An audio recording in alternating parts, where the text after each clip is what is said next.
Peace and love, family. Welcome to another powerful discussion with your sister, Dr. Ma'at. Family, you see the title, FBA responds to Dr. Ma'at's interview with Professor James Small. That's right, some FBA are in the building. And the funny part is, all of us on this panel is FBA. Technically, right? Even though I know Dr. Asar and Brother Ark, they say, I don't subscribe to that moniker. But when I say it, I'm saying that all of us on this panel, we are all what you would consider foundational Black Americans in that we've been here for hundreds of years. All of our lineages goes back hundreds of years here in the U.S. And so, even though I know that a few of them on the panel don't subscribe to that moniker, and I get it, I get it. I'm at the point where I'm getting ready to jump off the damn train, especially when it comes to the respect of our elders. Family, I don't play that. When it comes to respecting our ancestors and elders, that's something that I take very serious. And I don't want to belong to any group of people, anybody who respects our honored elders and ancestors. But before we get tonight's discussion started, family, make sure that you head on over to uacistemcamp.com. We are starting our winter cycle the last week of December. Okay. And so make sure that you head on over to register your child today. Okay. I think registration ends tomorrow, family. So make sure that you head on over to uacistemcamp.com. This is a 100% virtual STEM camp. We send your child out a STEM kit, a t-shirt. They jump online with us for half a day. So from like 9 a.m. to 1 p.m. So they're on with us. They learn about our contributions to science, technology, engineering, and mathematics, which is done by the Ahuvu Academy. Shout out to Baba Amin Ojuwoke and Brother Kevin Gales. And then also they join, the Conscious Ingenuity comes on with them or joins them around 11 o'clock to go over STEM, well, engineering specifically, where children learn artificial intelligence, machine learning, cybersecurity concepts, as well as the fundamental concepts of programming. You're looking at our 2024 UACI Winter STEM graduates. We're actually getting ready to post our summer 2025 graduates, but we have our 2024 graduates on the website.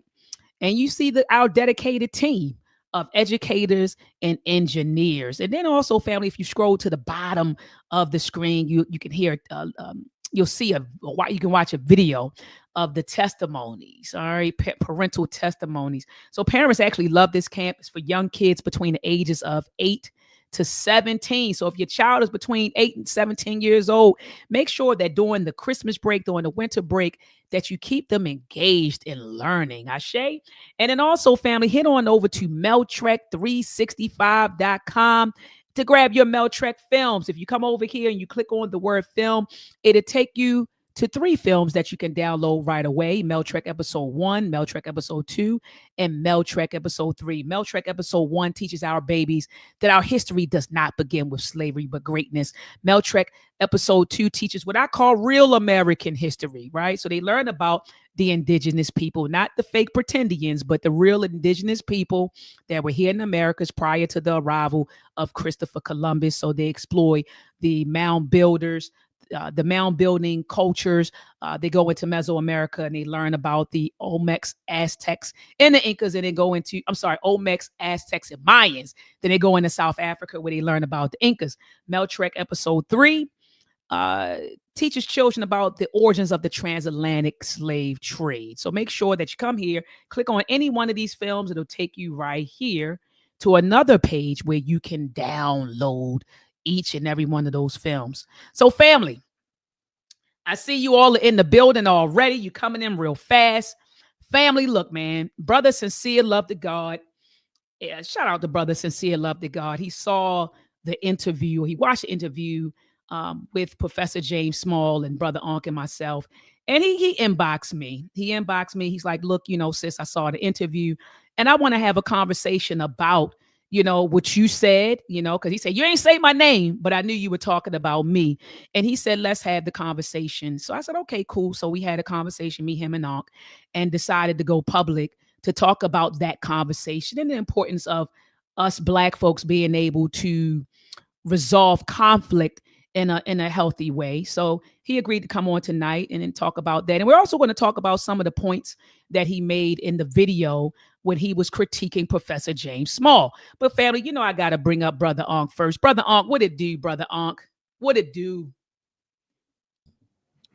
Oh, what tangle where we weave when first we practice to deceive. What's good, family, man? I'm glad we're here. Gonna be a great dialogue, great conversation, man. It's fun, man. I watched the two gentlemen's videos, and they funny guys, man. Funny guys. Funny guys, man. But I appreciate them coming here because it's important for African Americans. What did I say earlier? What I called? I said, what was it? You said something crazy. FBAA, Foundational Black African Americans. Yeah, it's fun. Yeah, I got them, and I'm the leader. That's what we doing. Here we go, man. Let me bring up sincere love to God, man. Sincere love to God. What it do, brother? How you doing, brother? Peace. I'm in the building. How you doing? Hey, I'm doing fine. And let me bring up Dr. Asar Winkler. Peace and love to you, Dr. Asar. How are you? Blessings. I'm wonderful. Thanks for asking. Hope how you doing, Dr. Asar? I see you got the funny outfit on. That's what my man said. He said you the guy with the funny outfit on. Oh, that's what who said that? Who said that? Oh, my man right here to help, to back up. Funny. Okay. I know that. Hold on. Let me bring him up. Brother Dewan. Don't pay them no mind. They trying to start trouble already. Brother Dewan, don't pay them no mind. They trying to start trouble already. Peace and love to you, brother. How are you? Yeah, I see Fraggle Rock over there trying to throw shots, but hey, that's what happens when you got a Nerf gun. You got to keep shooting because nothing lands. Let's go. Y'all funny. But sincere, I want you to just kind of recap. I'm a defer to you, brother, and just to recap, what made you reach out? Remember, you inboxed me. You said, "Hey, we need to talk." And if you could just walk us back through what you were thinking, what you were feeling when you reached out, and then from your lens, what transpired when we talked on the telephone. Yes, indeed. So, like you said, I had a chance to watch the video that you did, what you guys did, the interview with Professor James Small. Now, just to give the whole chronological order of everything, I had spoke to Professor Smalls earlier that day, and we were discussing him appearing on my platform on Sincere Love to Godcast. And it was supposed to be the following day. So I think that was on a Sunday, and we were supposed to have our thing the following day on that Monday. And so, he was a little busy while I was on the phone with him. I think he was picking up his grandkids or something like that was going on. So he was like, yo, I'll talk to you a little bit later. We'll get all the details hashed out. Cool. So me and Nicey had our regular Sunday broadcast like we do. And during the broadcast, people were in the chat saying, oh, Professor Smalls is live right now, because people knew that people were expecting Professor Smalls to be on our platform, because we were kind of promoting it, and we had like a poll going, fielding questions from the community to see what questions people wanted us to ask the professor and things like that. So people were in the chat, even though that wasn't our topic, people were in the chat asking, yo, when y'all gonna have Professor Smalls on? When y'all gonna have Professor Smalls on? And then, they let us know that he was live on your channel. And so if you look at my video, when they told me he was live on your channel, I was like, oh, that's dope. That should be a great conversation right there. You know what I'm saying? Because you're one of the people that I had in mind when I was thinking about who could we bring on to have a balanced conversation about this. You were one of the people that I had in mind, but I kind of, just let it go out of my mind, because I was like, Dr. Ma'a, if she wants to have a conversation with him, she can reach out to him herself and have him on her show. So I was like, nah, I kind of let it go from there. So when they said, yeah, he's on Dr. Ma'at's channel now, I'm like, oh, that's dope. I can't wait to see that. That should be a good conversation, because I know Dr. Ma'at is fair. She's balanced. She's a stomp down Pan-Africanist, but she also understands the purpose of this whole delineation movement and all that. You know what I'm saying? She stands 10 toes down. She doesn't see the contradiction. So this should be a good conversation. She should be able to explain this well and get some clarity, right? That was my thoughts. And so then when I finally got a chance to look at it, after I did my live, I got a chance to look at it. I didn't see that balance. I'll say that. I didn't see that balance there. Like I told you on the phone, I felt like, you guys just kind of threw some softballs at the professor and let him just say whatever he was going to say about what transpired. And that's cool if that's how you decide to go about it. I didn't really have a problem with that. You know what I'm saying? It's your channel. You go about it the way that you see fit. That's fine. But then when my name came up, he brought my name up because he mentioned that he had planned on coming on my platform or whatever. The energy kind of changed, and you know, you took some shots at me, you know what I'm saying? Because you were, well, I'll let you explain how you were feeling, but from, you know, my understanding, you were upset about some of the titles that you seen, because we did 2 back-to-back broadcasts talking about the Professor James situation on our channel, and you know, you didn't like how we framed the situation, and so, you know, you took some shots at me, you said some things or whatever, and I'm like, really, Dr. Ma'at? You know, because we've had cordial relationship in the past, you know, respect for one another. We've chatted behind the scenes, you know, supported each other, different endeavors or whatever. And so I'm like, damn, Dr. Ma'at, she couldn't have watched the video. There's no way she watched the video and she feeling that way. So this is a misunderstanding. You know what I'm saying? So I said, I'm gonna reach out to her. I ain't gonna go live and do a response and back or do none of that. Let me reach out to her so we could clear some of this up. And so that's what I did. I inboxed you, sent you my number and all of that. And the next day you gave me a call. You had the brother Unc on the phone with you, which, you know, I kind of understand why you did that. You know what I'm saying? You didn't understand. You probably didn't know what kind of energy I was coming with. You know what I'm saying? I'm a man, you a woman. So, you know, it's good that you have a brother there that's willing to, you know, be that protection for you if need be.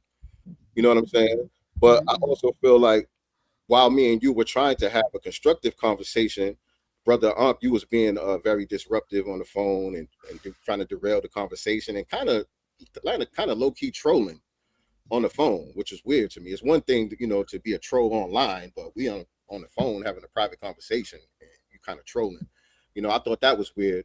You know, to me, like I said, I understand why you was there in the first place, but I think once you seen that it was going to be a respectful dialogue, that you should have just kind of fell back at that point, because it wasn't about you. I wasn't there to address you about anything. I didn't have no issue with you about anything, but you kept kind of centering yourself, and that's how things kind of went on the phone. But at the end of the day, you know, it didn't go crazy left. You know what I'm saying? We still came to some type of understanding between me and you, Dr. Ma'at. We showed respect to one another. You acknowledged what you felt like you needed to own on your end.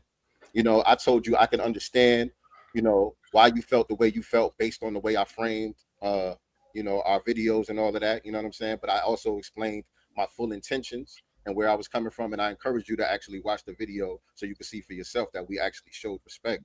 Even though we were critiquing the professor, we did it in the most respectful manner that, you know, I know how to do. And then, you know, you said, you know what, let's do a joint broadcast together and build on it. And so here we are. Okay. All right. And I think that what you just conveyed to the audience was pretty accurate. But a lot of you all, and I know that people say, oh, she didn't push back on what Professor James Small said. She didn't give him any pushback. Having him on, it wasn't about giving him pushback.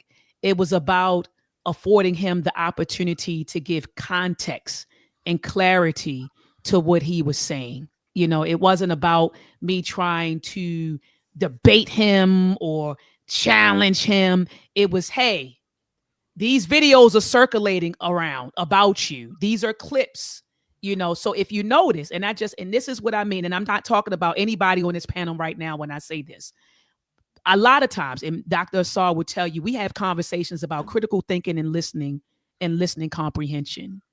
And a lot of times a lot of our people, what ends up happening is we don't think. A lot of us, we struggle with thinking, let alone to critically think. And then we have very weak listening comprehension, right? And so anyone who was really listening to that will say, hey, you know, you would conclude that was my objective. I didn't say that that's what I was doing.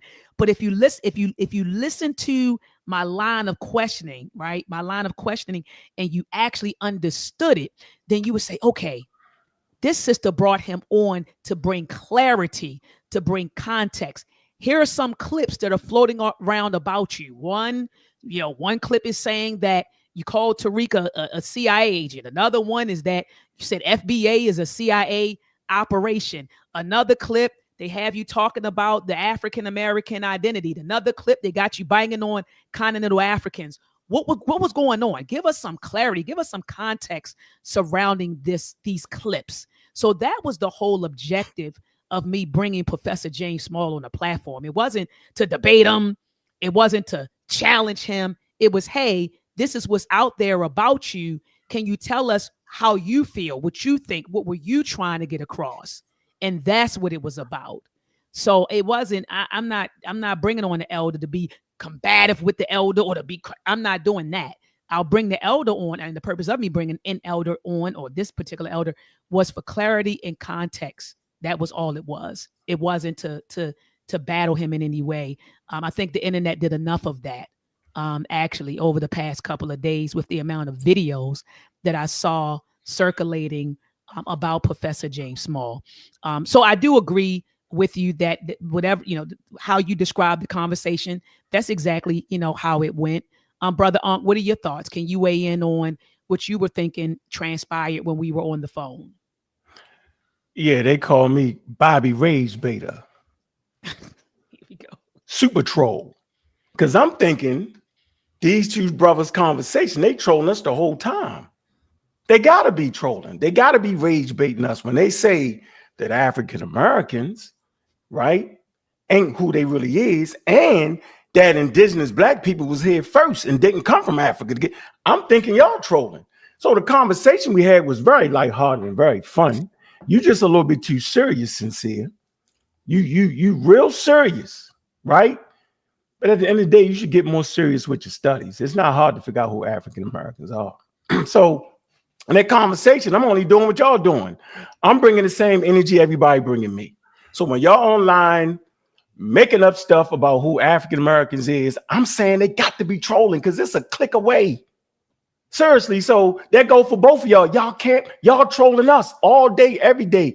Every broadcast y'all do is filled with misinformation. Now, Doc, she like to play the game. I'm not doing none of that. I don't play the game. What do you mean by play the game? I'm saying like it's some like they out to get what they want to get. So I just like to get straight to it. What they want to get to is to prove the FBA is some kind of standard in academics and will give us clarity on who we are, and we better fight back. I'm saying that's nonsense. That has nothing to do with our friendships, how they're going to develop. But I just like to get straight to the point. You know what I'm saying? Sincere, listen, man, we cool, bro. This is just a conversation. When we was on the phone, bro, I was doing what I felt like I needed to do. You came off with the little tough guy energy a little bit to the sister, right? And now I understand that you're just a serious dude until it comes to them studies. But your conversation, you serious, you wasn't disrespectful. You was a little bit, you handled her a little bit rough for me. So that's why I came the way I came. That's all I'm saying, bro. So yeah, I like to have fun. My man in the bottom left, he really like to have fun. He said a lot of stuff. So my conversation today is going to be through the clip. What you just said, I said, though. I didn't say that. I'm going to go through the clips. I got y'all clipped up. I'm going to speak through the clips. Okay. Yeah, okay. That's what I'm at. And then let me say this. I don't know what you mean first and foremost about playing the game. That's the first thing. No. You do the right things. What I'm saying is, I don't know. Yeah, I don't know about that part. You talking about playing the game and all that. No. I'm saying everybody can't be an ad. Let me change the verbiage on that. I'm saying you're cordial. I am. And that's proper to do. I'm saying I'm not cordial. Once everybody done said everything out their mouth, after he didn't beat up James Smalls for an hour and a half, he did it respectfully, but he beat the brakes off of James Smalls. So I'm not going to sit here and act like he didn't do that. He did that. Well, I didn't never say that he didn't do it either. Right. So I'm just in that. I'm in that mode. I ain't yelling. I ain't screaming.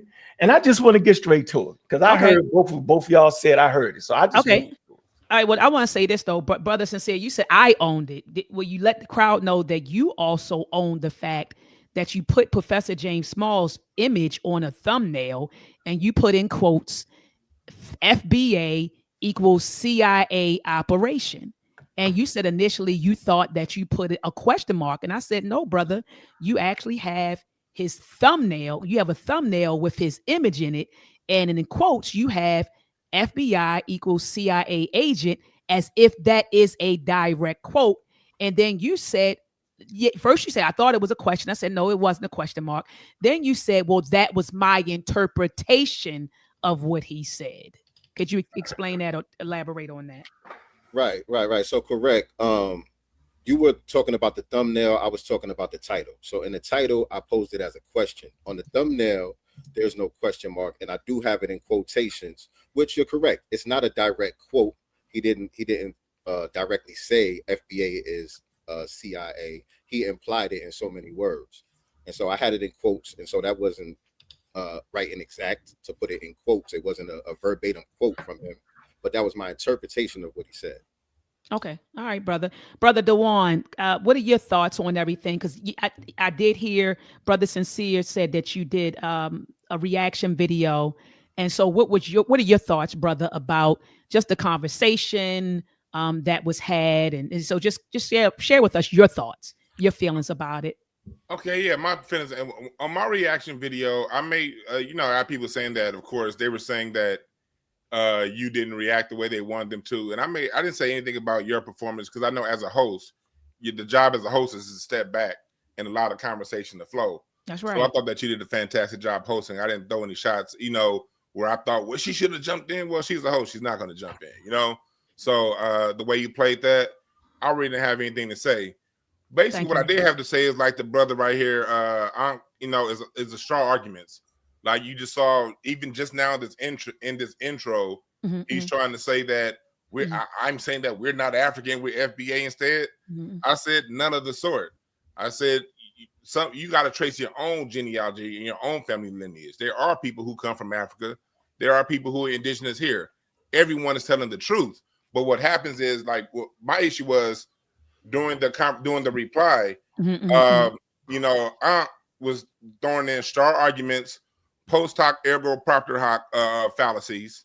He was throwing in every fallacy you can throw in, and he's throwing a fallacy out there and saying, I'm going to talk about the fallacy, not what they said. And then the whole situation about us not being able to read, we don't know our history.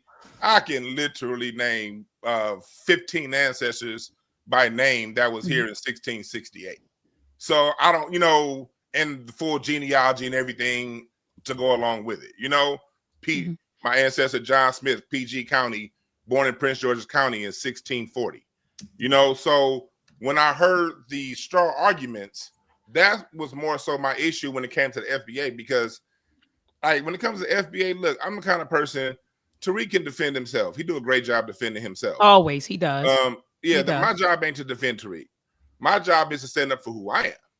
And I don't really get into the verbiage FBA versus ADOS versus it. Whatever people want to call themselves, even if people want to call themselves African American, I don't care. It's not my problem. You call yourself whatever you want to call yourself. But when it comes down to the lineage of FBA, the whole trying to group people as following Tariq Nasheed, and Tariq got these people under a spell. No, Tariq ain't got me a spell. One thing I was saying was I was never that much into my family history, 15 years ago. My wife was really on my head about Dewan. You got to get in your family history. Dewan, you got to get in your family history. And so I had already started studying my family history. So when Tariq started with the FBA thing, it was almost like right on time, because I'm thinking like, yo, because I used to call Africa this, Africa that. And then I was like, hold on. My great granddaddy invented the automatic railroad crossing. Every time you get to a stop sign and that arm comes down because the train is coming, my great granddaddy invented that. He got the patent for that. That was stolen by these crackers. You know what I mean? My roots are here. Like he talked about scholarship. One of my cousins wrote a book about my family leaving Northampton County, Virginia in 1835 and moving to Indiana as free Black people. I have long histories of my free Black family, also my enslaved Black family. Now, if someone wants to go all the way back to Africa with their family lineage, that's fine. Again, I have no issues with what nobody says.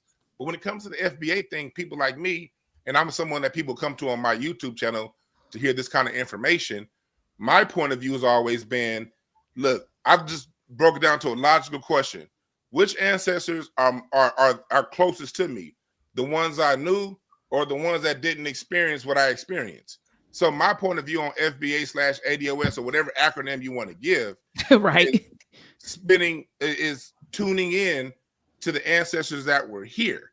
You know what I mean? That were born here, that were raised here, that went under the trauma here. So I hear someone saying, "Oh, they stupid, they don't know how to read, and they following Tariq Nasheed." Y'all that's giving Tariq way too much power. It's like he put on a certain notion, but that notion was something people like me were already on, based on my own family lineage, based on me making a choice. I don't like so far. I can't trace anybody to Africa yet. I'm not saying that Africans don't exist, but I have in my genealogy, I have hundreds of ancestors, hundreds with an S. None are from Africa. All of them here in the United States of America, on paper back to the year 1640. So when I hear, my thing is, you know, I allow people to be who they are, and if people want to claim whatever they want to claim, but when you try to group everybody and throw out a straw argument and say that's what these brothers are saying, okay, that works on stupid people. It don't work on me, and that's basically what I was what I was saying in my point of view. But outside of that, people have their own way, and I'm not here to tell anybody how they should think or shouldn't think, or one thought is one ideology is more dominant over the other ideology. People got to follow their own conviction. People got to follow their own lineage, their own paperwork, and their own information.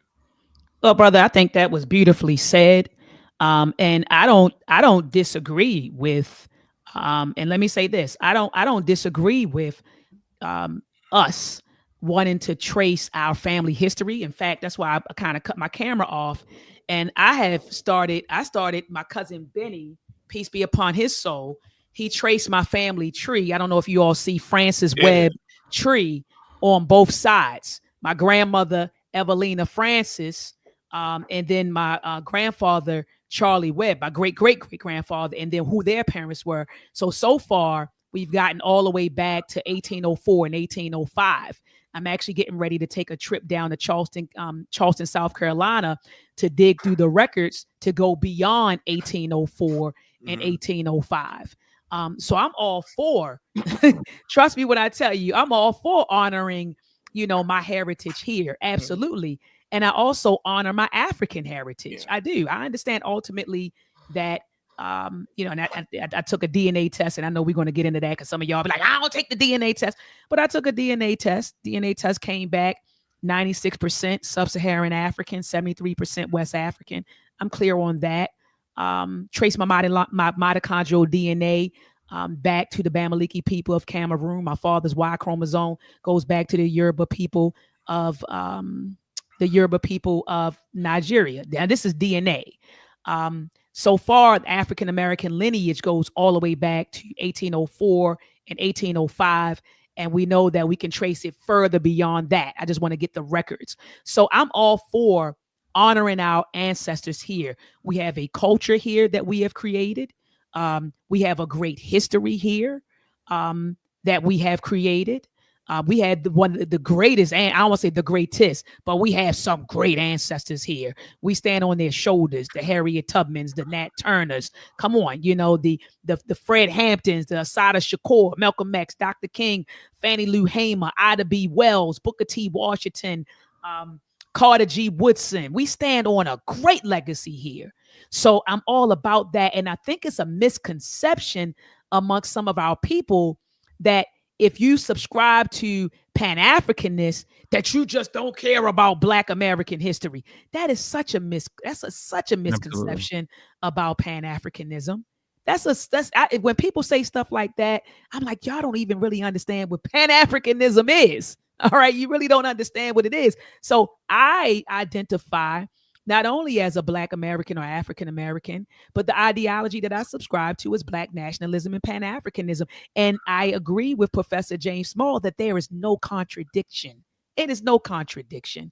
But beautifully said, brother Dewan. Brother Ankh, did you want to respond? I see you making some faces.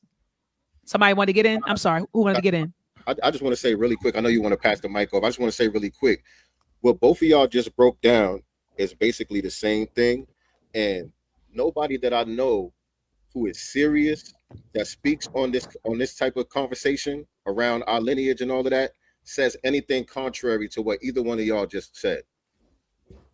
I don't know anyone who disagrees with that. Okay. I'm with you, Sincere. Okay, beautiful. Yeah, I don't agree with what he just said. He just double talk flim-flam just real quick. Basically, what he's saying is that he can't find no ancestors in Africa. That's crazy. First of all, you're not going to find one person like you do in America. That's two different things right there. Since we was part of the transcontinental slave trade, we lost that part right there. We don't know what tribe or clan we came from. We will never recover that. DNA does not specify tribe. So you're not going to find your aunt Kuba the Doo, right, from somewhere in Kenya. You're not going to do that. So we should not expect that. What I'm saying is, you can find records to when they got off the ship. So I didn't cut you off, though. What I didn't do was cut you off. You can find records. Let's keep it nice and smooth and groovy, because I like to go back and forth like that. But I'm not doing that today. Let me finish my point, and I promise you not to be long-winded, and I'll keep it smooth and groovy. Bet. What I'm saying is that African Americans will carry about 60 to 70% continental African DNA, and then about 20, maybe 30% Europeans, and then a small percentage of the part that you really want to pick up, that Native American. But my fault, I apologize. You're not actually big up in Native American. You have this wild concept about some indigenous Black people that does not exist in the Americas. I'll rest my case right there. So I have a question. One of my ancestors, his name is Abraham, and on the records in 1715, he was born Abraham, man of color Scott, and he married Joan, a Native American Potawatomi Took, and the Potawatomi tribe goes back for thousands of years here in America. So if I have a man listed as Native as man of color, who none of his roles show anywhere that he was imported, because as a matter of fact, he was born in Prince George's County. No records showing where he came from. It's showing that he was born here in America, and he was married a registered Potawatomi, and his description is man of color. And then when in the Webster's Dictionary of 1828 says American is the copper-colored individuals found here by the Americans, or by the European upon arrival. When Ben Franklin in 1751 say the people of the America are part tawny and swarthy. These things, we're supposed to just discount that? Like, I mean, from both family history and also from written history, the description of an American was copper colored. And so what am I supposed to do with that information? Dr. Saul wanted to get on that too. He wanted to get in on the action too. No, I mean, I'm just wondering with that question. I mean, I think when we look at these things, we have to really look at what we're saying here. And I think Unc is right and exact. But I want to introduce some nuance, and I also want to introduce generalizations versus what is typical. So my question is, do you believe that is the norm, or that is the majority of the population, the people you call FBAs, that is their historical lineage, and they didn't have any type of African, let me say that most people didn't have African ancestry before now? First off, my question wasn't answered. No, I'm saying I'm asking you the question. I want to answer his question. I get your point. Real quick. So no, Africans that was brought from Africa did marry into some indigenous tribes. And you have every right to big up your 1.2% ancestor all day, every day. You can go ahead and dig up, you can big up the toenail. Go ahead. It's all good. Not mad at you. Hundreds. Your ancestry. Hundreds I'm just making a point. I'm trying to show you that the Negro married into some indigenous people family. And I'm saying you're well within your right to do that. You can big up that. But don't get it twisted as if I thought you was trying to say that particular guy was some kind of way. And see, when we hear copper in this space, we know that there's some flim-flammery going. The copper color, like that's full of nonsense right there. So when you say that, it's triggering. So my answer to you is that person that you're talking about married into an indigenous native population having absolutely nothing to do with indigenous Africans. That's what I'm saying. What I'm saying is, when I trace Abraham, man of color, Scott lineage back, I can tell you his parents was born here. I keep going back, and I see people born here in America during the time of the colonial period. No records showing anyone got off any kind of a slave ship.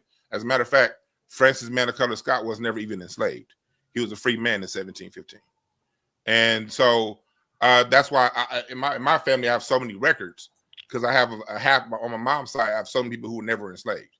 Now, I agree with you though. And Yeah, I that's could, I'm no, yeah. Yeah, we all agree with you on and I that. can though. show you But hold what. on, I want my question answered. Right, I want, All right, I- go ahead. We I- just I- want to I- get this I question. Go want ahead. you to answer my question. Do you believe that is the majority of people that call themselves FBA's lineage story?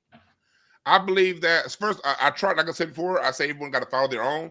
But when I look at, I'm answering your question. Yes, I do believe a lot of Black Americans have that story. I said majority. I said majority. I want to know if that's the norm. The majority. Less than 400,000 people were imported between 1619 and 1808. Less than 400,000 people were imported. So my opinion, yes, is yes. Most people actually have this story if they actually go back and look up their history. So you that's my opinion. I don't know. Okay, I can't say for sure. Okay, so you're under the opinion that most of us here was never on the African continent. I can't say. No, I didn't say never. Look, no, I'm asking real genuine questions here. No, I'm giving you a genuine answer. Yeah, I'm talking to the brother in the right hand corner. I'm giving you a genuine answer. There were 600. Like we've been Homo sapiens for over 150,000 years, probably longer than that, circumnavigating the globe. I'm sure at some point somebody lived in Africa. No, I don't know. There you go. We got him. There you go. Yeah, you're done with that thing. And that's where I delineate. You know, I delineate from that mindset. And what I also want to posit, just my opening is what mindset, Doc. Be clear. Can you clear that up? You said I delineate from the mindset. I'm coming, Doc. I'm coming. The mindset that FBA is not ideology. And FBA, to me, FBA is an identity. It is an identity with an ideology put behind it. And what do I mean? But I want really to think about this, because FBA is a subgroup of African American, because you can't separate it. It is a subgroup of African American who has a certain ideological understanding that they were here, all the things he believed, which is not scientifically supported. So all those ideas, and then also on top of that, the part that I disagree with the most is that we can act like we don't know all the throwing your rocks and hiding your hand stuff that's going on. But if you act like that doesn't exist, you can say, well, most of the people that have sane minds don't say these things. Well, if there's a lot of them and they all represent FBA, and if you and they have these same old talking points, which is a part of their ideology, and like Brother Uncle saying, it's slippery until you start asking questions. So you ask the questions and let them. I'm not talking to you, Dr. I'm just saying in general, they'll tell you what they believe. Let me respond All I to that. said is I don't know when they came. Look, my background. I respect you. I respect what you said. Yeah, I respect, because they, like you said, they was always here though. You actually have a native population that didn't come from the slave ship. I hope you don't think we're arguing about that, bro. No, I respect what he said and how you answered with honesty and everything. Yeah. But that means you don't understand something. I got to get straight to it. I'm gonna be very humble and honest in the fact that as old and long as this earth is, I'm sure I don't know 99% of what happened on earth, because it's too much to explain. That's why I tell people that you have to go through your own genealogy, and you have to come at this from your point of view, because explaining what's out there, that will require 15,000 PhDs, and I ain't got one. I only got a BA. I ain't got a PA. I ain't got 10,000 PhDs. But I tell you this: during my music research history, the more I go into my research on our Black American music, the more I find common bonds with America than I do Africa. And I mean 20-1. Tell you that much. Yeah, I hear you. All right, can I jump in here? Please. Yeah, please do, Sincere. I just want to say, because there's a lot of I guess contention around the idea of Black people being indigenous to the Americas. Right. And so I kind of want to throw that argument out. To me, that's a non sequitur. Whether Black people were indigenous or not has nothing to do with whether foundational Black Americans are unique lineage or not. Whether there were Black people, let's just say hypothetically that all the Black people here are only here because they came off of a slave ship at some point. Before the slave ships got here, there were no Black people here, and all of us, only reason why Black people are in America today is because of the transatlantic slave trade. Let's just say that that's a fact, right? We still had an ethnogenesis from then till now, where we became a new ethnic group, where we're not just the same culture, heritage, historical, you know what I'm saying, experience as the rest of the diaspora. We still are a unique group, a unique group unto ourselves, and that's all that we're saying when we say FBA. Now, you got some people who do the history and get into the indigenous part and all of that stuff, and that's fine. But I'm saying, regardless to that, we're still a unique ethnic group, and that's all that we're saying. And sincere love to God, I just want to say this: none of us on this panel disagree with us being a unique ethnic group with a unique culture and a unique history. So and we like nobody's on this platform is disagreeing with that. That's why I say y'all trolling. Because the experts say exactly what you just said. We are ethnogenesis. But that's you get my point, sincere? Sincere. I be thinking y'all be tripping because that's exactly what the scientific data says. That African Americans, right, have different signatures in their DNA than indigenous Africans. So you can take an indigenous African and take an African American, map their genome, and say that's the African American and that's the Nigerian. Just like that, easy work. So why would we, remember Doc, I said earlier, why would we even doing this? They got to be trolling me because I don't care what you call yourself. But when you get into the scientific studies and the pseudo-scientific history of something, that's when I gotta say, hold on, bro, because I'm charged with teaching a generation of African Americans, right? Scientific literacy. Ask about me. That's the leader right there, Dr. Oyamayat. We got a whole group, pseudo killers, dedicated to killing pseudoism. Y'all got in the radar, right? When y'all started the pseudo archaeological history. You know what I'm saying? Like, you jump out there with why don't you just say it? Did you really think that there's an indigenous black people? Just say it. That way, if you say it, we can figure out how much you off and we can fix it. No problem.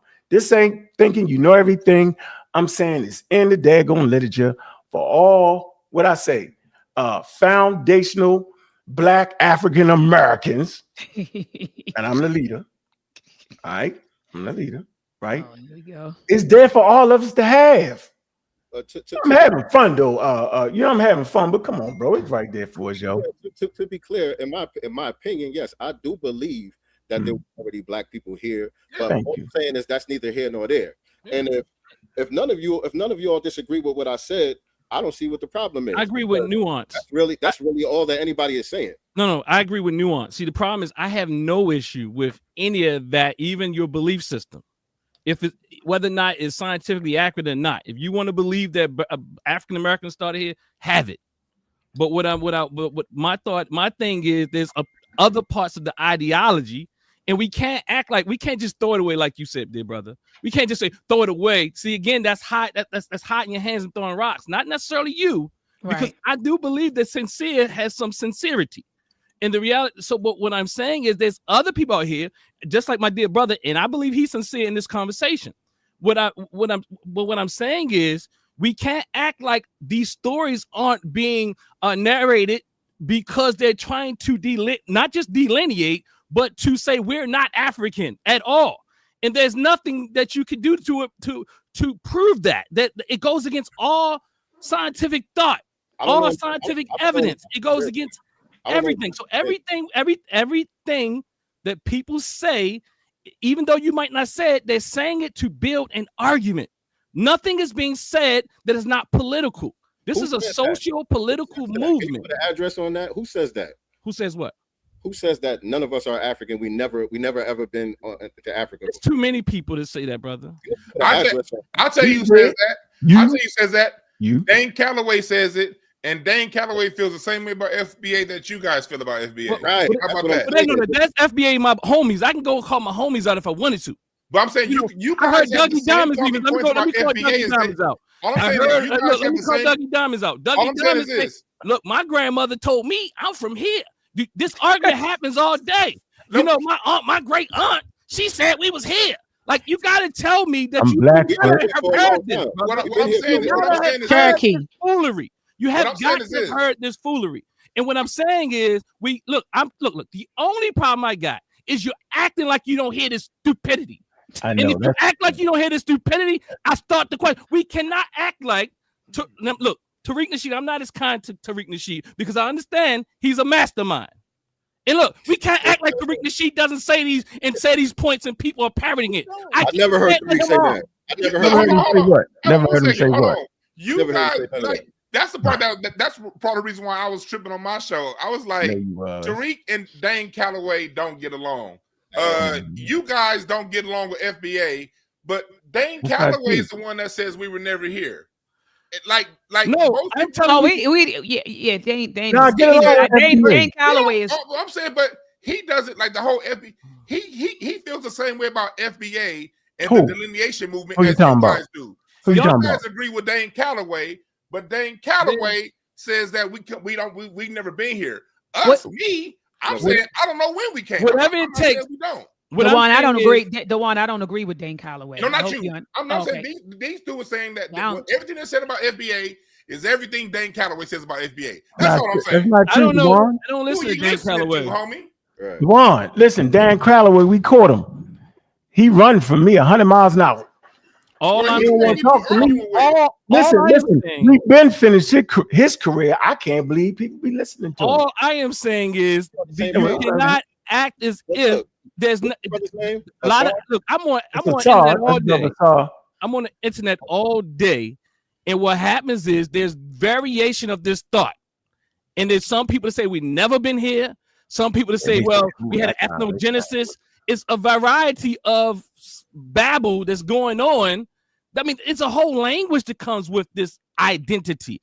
My argument is this is an identity with an ideology, is not this pure lineage. And if you act like it isn't, then this is my question. This is what I'm questioning. You cannot say it doesn't have a ideology. It does. And that's why it would never be all African Americans. I mean, people know what African American mean when they say African American anyhow. Not true. Well, I do think there's some nuance there. But for the most part, okay. For the most part, when people say African American, they're talking about you, Brother Unc, Dr. Mayat, and my dear brother on the bottom. If that's true, then how is it the case? And this is a fact. How is it the case that the guy that just became elected the mayor of New York City, Mondami or whatever his name is, how did he get into school? Registered some type whatever scholarship he had as an African American. He got in on the African American scholarship. How do you do that? I didn't say that. I said most people when they think about. I can explain it. But when most people think about. The reason why. No. That's a different argument. That's a different argument. What I am saying is it kills what you just said. You just said it's already understood what an African American is. No. I said hold up. Clarify. Hold on. Let me talk. I said most people. Let's qualify this. I said when most people hear the term African American, they think of you. Okay, and that's how the finesse works, though. Because a lot of times when we all this time when we heard the term African American, we thought they was talking about us. We didn't think they was talking about Mondami. Now let's debate that point though.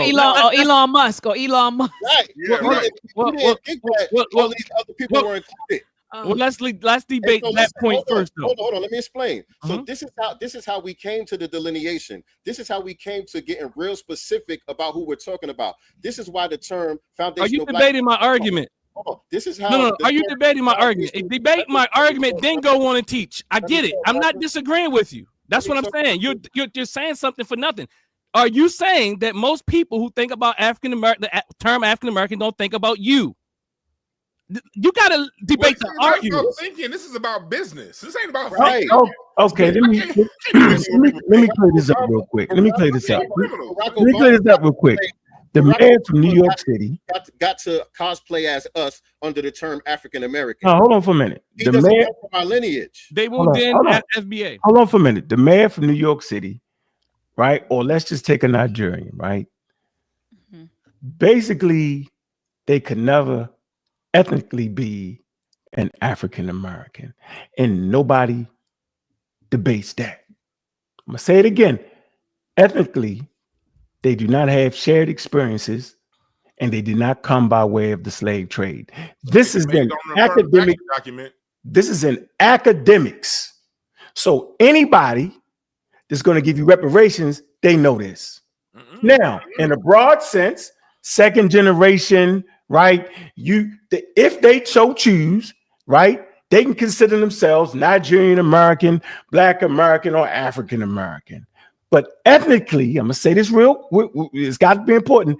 They can never be considered African Americans, and nobody's that crazy to consider them that. I think that's an important distinction here, and I never hear y'all say that. Let me ask you a question, based on what you just said. Are you saying? I want to be clear that I'm understanding you correctly. Right. Are you saying if tomorrow they said, okay, we're going to give reparations to African Americans? That's right. Are you saying if they did that tomorrow, then Baba Tunde wouldn't be qualified under that term right there? They're going to make you submit your DNA, and your DNA is going to.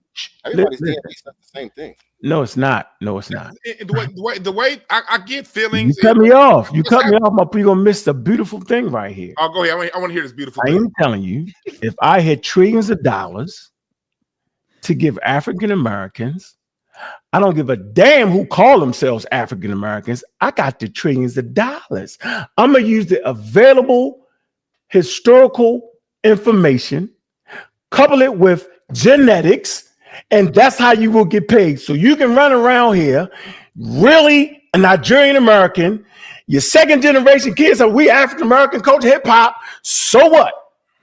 Ethnically, you will never be an African American because your ancestors did not go through the transcontinental slave trade that put you in America.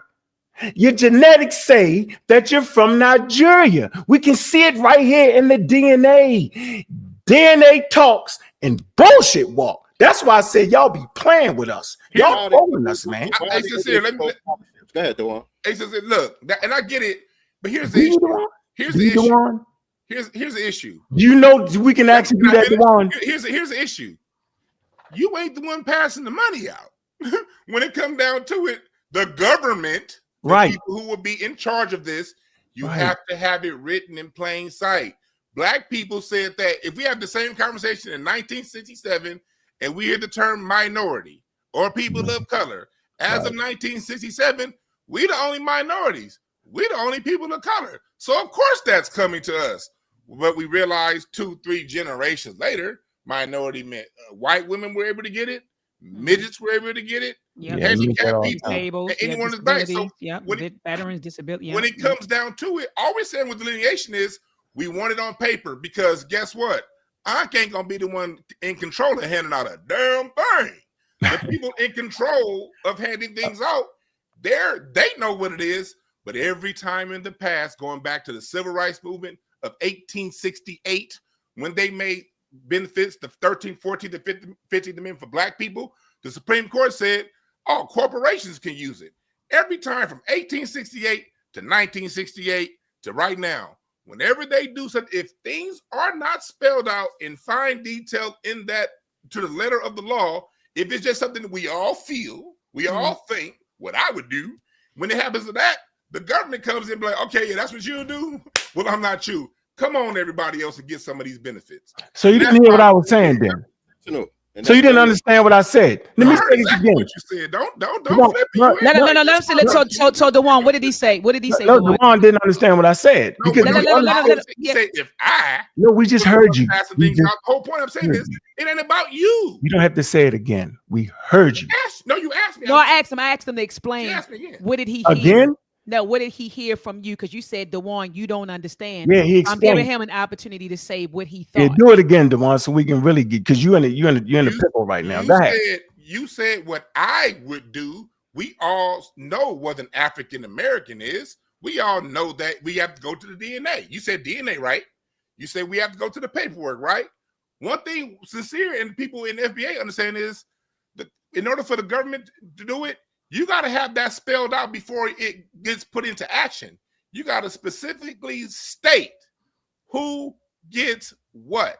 If there's any gray area, the people that's handing out the money, which are not you, they're going to take whatever caveat they can take to give to someone else. The reason why we have handicapped stalls is because that was civil rights money that was meant for black people. Title IX exists, women's athletics, because that was civil rights money meant for black people. But since it wasn't spelled out, since it was suggested minorities, people of color, when the federal money went to the states got, we learned from Dr. Carl Anderson, who wrote the bill, by the way, that the states got to choose who get the money. So since it was not specifically talked about the Negro, Black American who was here, since it was just a caveat, minority or people of colors, midgets, handicapped people, women, people from Nigeria, people from Tonga, people from across the world got what my grandparents fought for me.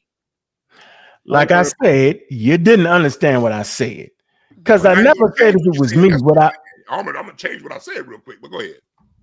What I said was, and I used myself as an example, meaning I am the government with trillions of dollars. Let me put it this way. I have trillions of dollars. I'm not just giving my trillions of dollars away, which is not the same about what you're talking about.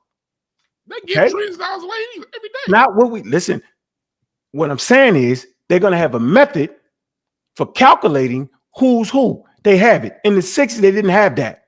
That's not the same conversation with minorities and women and all that.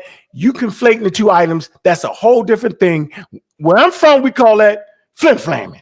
So I want to stay right on the course of things. I am telling you that DNA has already made the distinction between a continental African and an African that went through the slave trade and developed the culture that we now call African American. It's already in your DNA. The DNA speaks.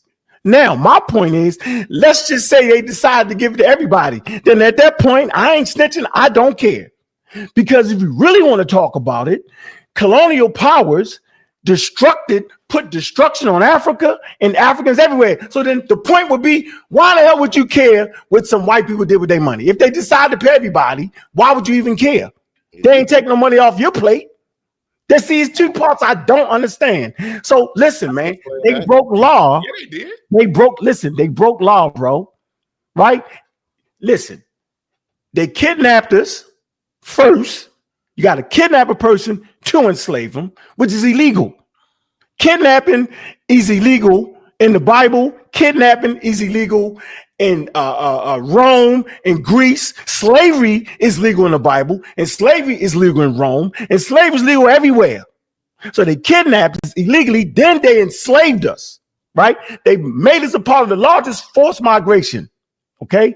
We the gift that keeps giving, all right? We are the foundation, see, you hear that word?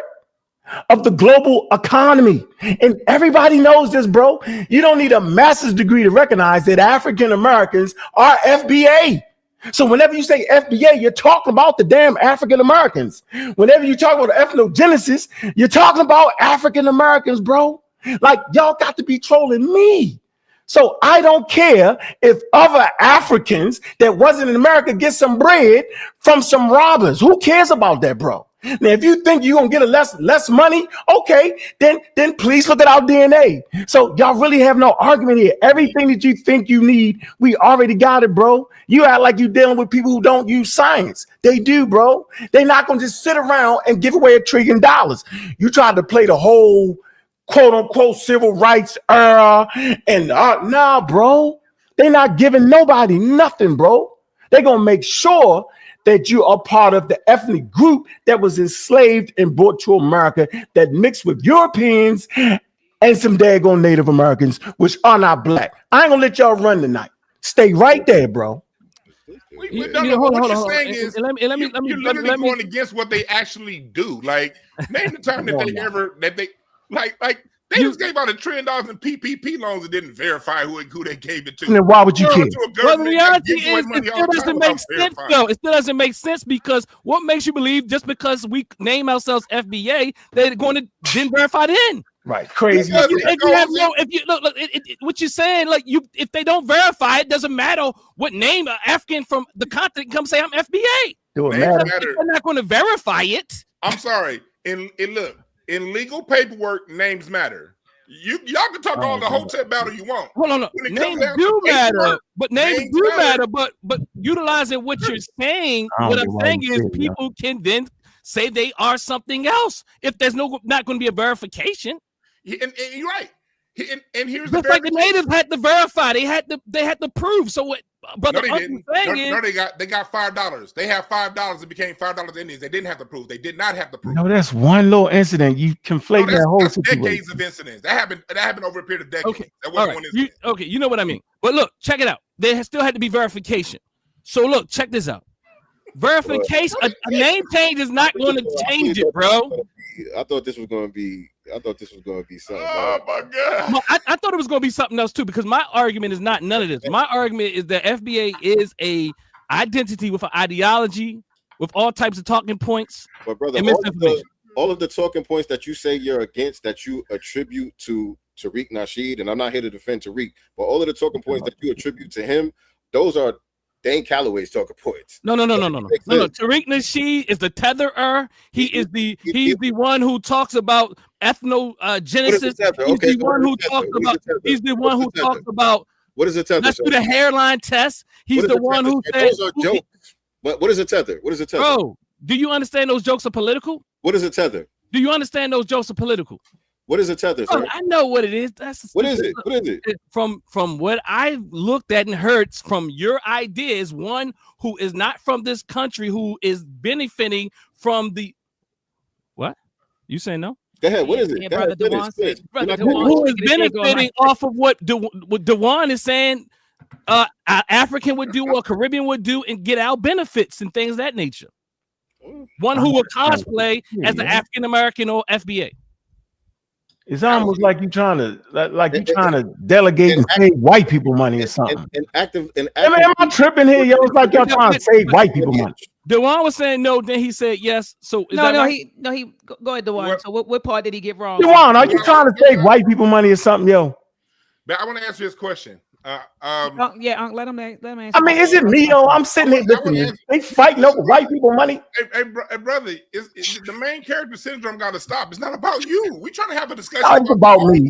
It's about what I'm saying. Y'all sitting up here trying to save white people money. I want to answer that. Yeah, answer that question. Why you save white people money? Make sure you save them some money. I want to answer that brother's question. Strong arguments don't work with me.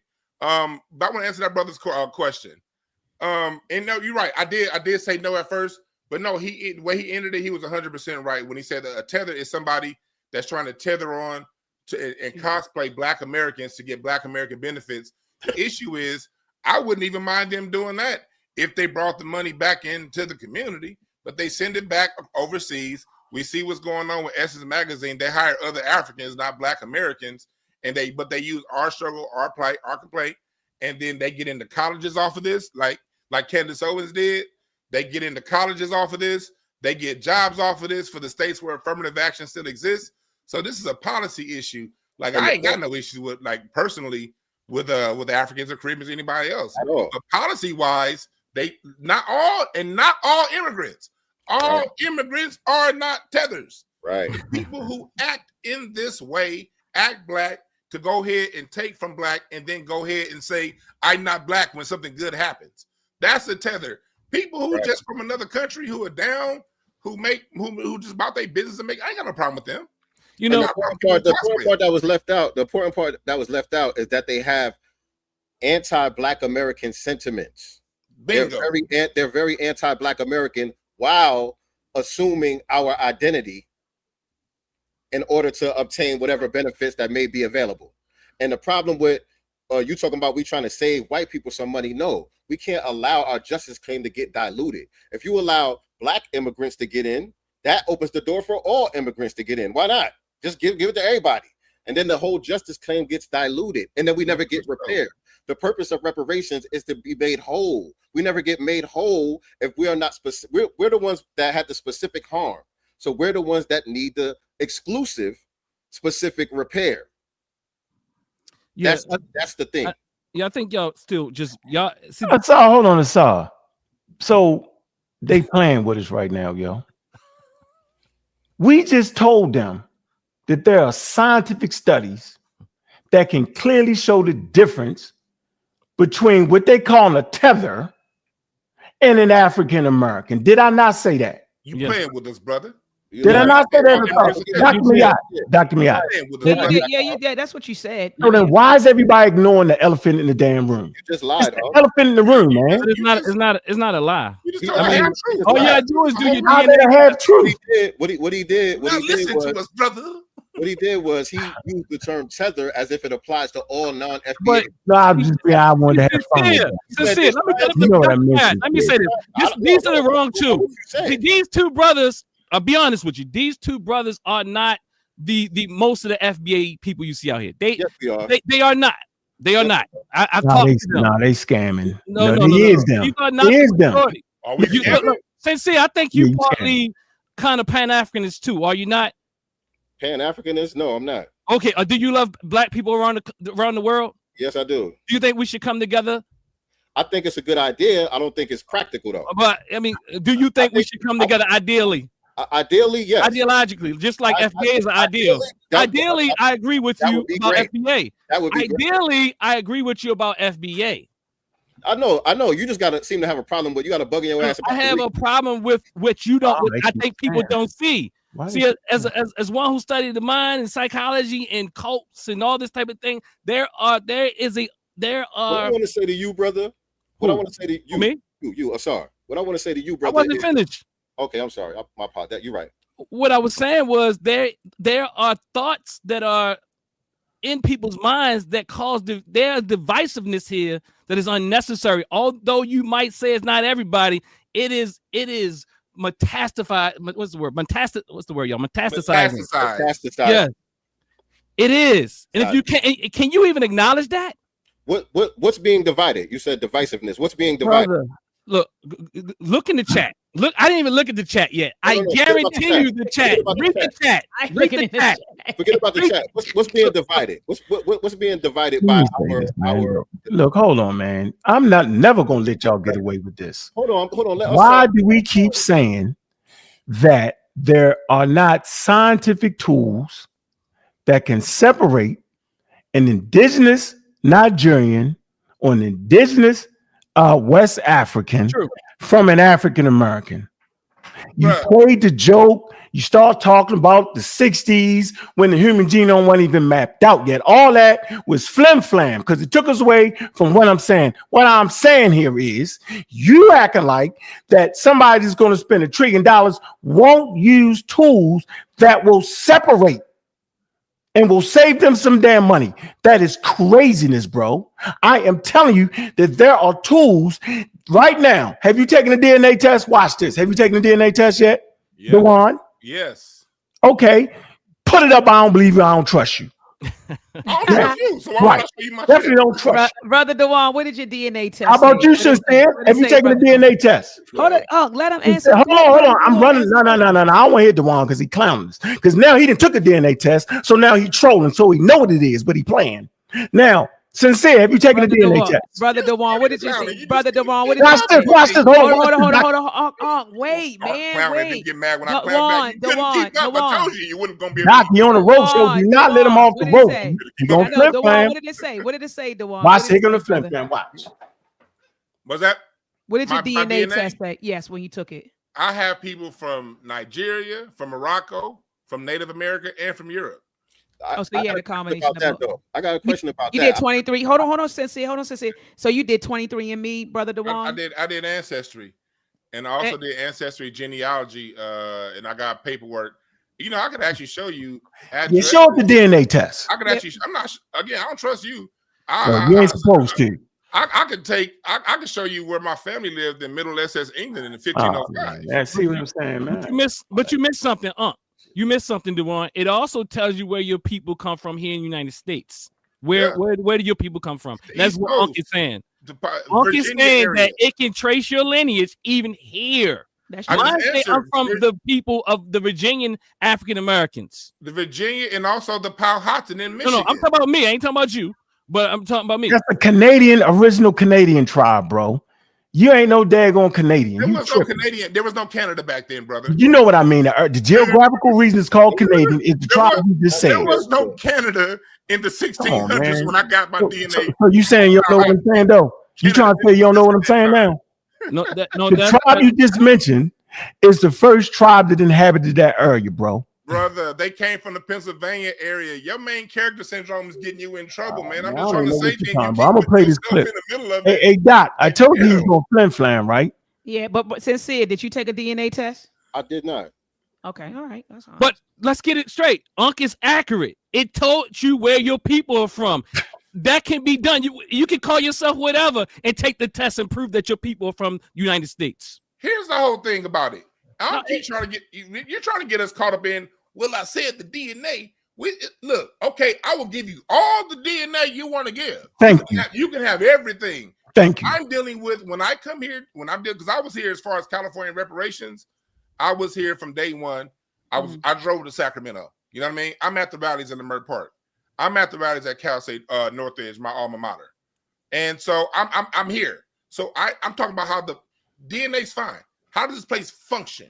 How it functions is wherever the money's going to go, that has to be explicitly written out before any check is cut. And when in the history of the United States, when you leave ambiguity when it comes to Black Americans, they find a way to send it everywhere but to us. And they've had a track record of doing this for well over 100 years, 170 years now. And so what we're saying is to prevent the United States from United Statesing is to have it very explicitly cleared out before any check is cut. And how do you trace an FBA? You trace an FBA who can trace their lineage. First off, they have to currently identify as Black. And if they can trace their lineage to the 1870s, census, most of us can. Those would be the people allocated the money. Very simple. You can do all of that without even changing the name. You can write all that out. And that Why is y'all sitting around here playing, man? You can write all of that without sitting here playing with us, man. You can write all of that out. If y'all got trolling, clearly, you can write all. Can trolling you can write all of that out without changing your name? Can you share my screen, Doc? I'm tired of playing with you. Hold on. California, we did write it out without changing the name. Look, okay, that's what I'm saying. So, the name. So here's the thing. We're talking about FBA. Let me tell you what you're saying. This is what you're saying. You playing now. This is what you're saying. You said this. Now I'm clowning. Yeah, here you go. You can do all that without changing the name. This how I know it's all foolery. They can't defend this. You heard your brother say so that's you can do all of that step away from your name. Man, you gotta let me talk. Hey, you gotta let it. Yeah, Doctor. I'm sorry. He's talking to it. I'm playing in their own words. I'm tired of playing now. Know what everybody said. Nah, we ain't saying. I'll come right off your energy, pardon. He's sitting up here, no daggone well. Close it out with a statement. Here you go. This how I know it's all foolery. They can't defend this. So that's one thing y'all gonna have to step away from. Yeah, you may play with the word FBA. Listen to this. But I'd be damned if you ain't gonna step away from acting like the first people in the Americas was Black people. That's one thing. We share my screen. He's saying that the first Black people in America. He's saying that it's pseudoscience, saying that the first Black people in America weren't Black. Well, who were they then? Are you gonna answer? Does this dude not know that Black people were across the planet from day one? Like, I stand by that. This book by David Imhotep is a good one. The First Americans are Africans. Not a good book. It's a lot of these good books you can get. Talk about Black folks in America. You know, you got Ivan Van Sertima. Dr. Clyde Winters, the world history of the Black race, and the Black that was all across the planet, and even on the back cover here in North America. You know, like it's a lot of places you can go. His whole point of view is Black Americans, Black people, dark-skinned people weren't here in America. This nigga really thinks the Indians was here, right? He really thinks the Indians are like Charleston Heston. Okay. All right, let me move to the next clip. I'm getting both of them at the same time. We're gonna sit here and play around. This is crazy. I'm not doing this, man. I ain't got time for this, man. I just said the same thing earlier. Nah, let me go to the next clip. Here goes sincere. Same nonsense. We went through a whole breeding process, y'all. Mind you, you know, even if you want to go with the story of we all was brought here on slave ships from Africa, we know that that's not true. We know that the majority of us was already here, and there was a small number of people that came to the United States of America off of Who was sent different places. Right. But the ones that came here, very small number. But even if we was to go with the popular false narrative that Black people are only here in America because we were brought here on slave ships. That's the popular false narrative. Even if we was to go with that, when you study the history, even after the transatlantic slave trade stopped, they were still breeding niggas over here. They had breeding farms over here. Right. Language was erased. Culture was erased. Your entire identity was erased from you. It wasn't. So you wiped the slate clean. So see now the dad gonna rub and hit the road. I don't feel like hearing all that. In your heart, and in your heart, both of y'all too, in your mind, right? You deny that your ancestors came from Africa. You said it right out your mouth. The supposed story of Black people. Let me finish, bro. I don't know. I don't understand I don't understand none of that. Let me finish my point. I don't understand because I know you misusing it. I don't trust your ability to apply that stuff right. I'm saying that these two individuals right here. First of all, I'm gonna make a call. We call it the litmus test.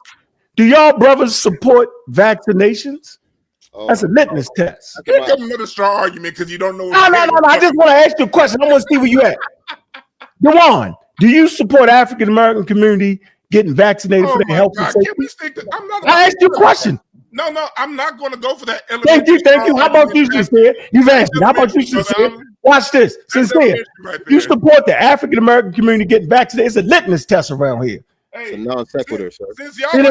So Dr. Miyat, we already know that we're dealing with some anti-scientific people. I know when I'm dealing with a strong Hey, Dr. Miyat, you hear my point, right?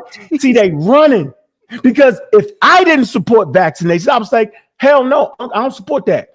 But they running. And guess what? They're not going to tell us the truth. I had to force them clips in there so that we know that we're talking to two people that vividly disagree with the slave trade. Point blank. Now you calling for help, Dr. Miyat? She can't help you now, bro. Yeah. Let me. I do want to respond, brothers. I do want to respond to the clip. I do want to respond to the clip. See now, then when I start muting, why should mute me out? Listen to what I'm saying, y'all. First of all, I'm laughing at Brother Dewan. Brother Dewan matches Ank's energy. They match each other energy, Dr. Assad. That's why I'm laughing at both of them. They both crack jokes. They both make faces. They both match each other's energy. But anyway, I wanted to say this. I just wanted to say this. Sincere, when you said the slate was wiped clean, brother, that you don't wipe. When people come from cultures and they go somewhere, you don't wipe the slate clean. You carry your culture with you.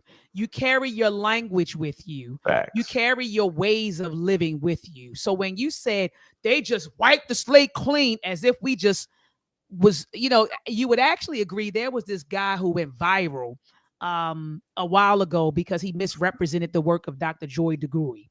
And he said that, Black Americans, he was talking about us. He said, we're like Frankensteins. He said, white people put us together because when we got over here, we ain't have no culture. We were totally severed from Africa. That's not true, brother. That's not the way culture works. If I take you, Sincere Love to God, and I drop you off in Australia right now, right?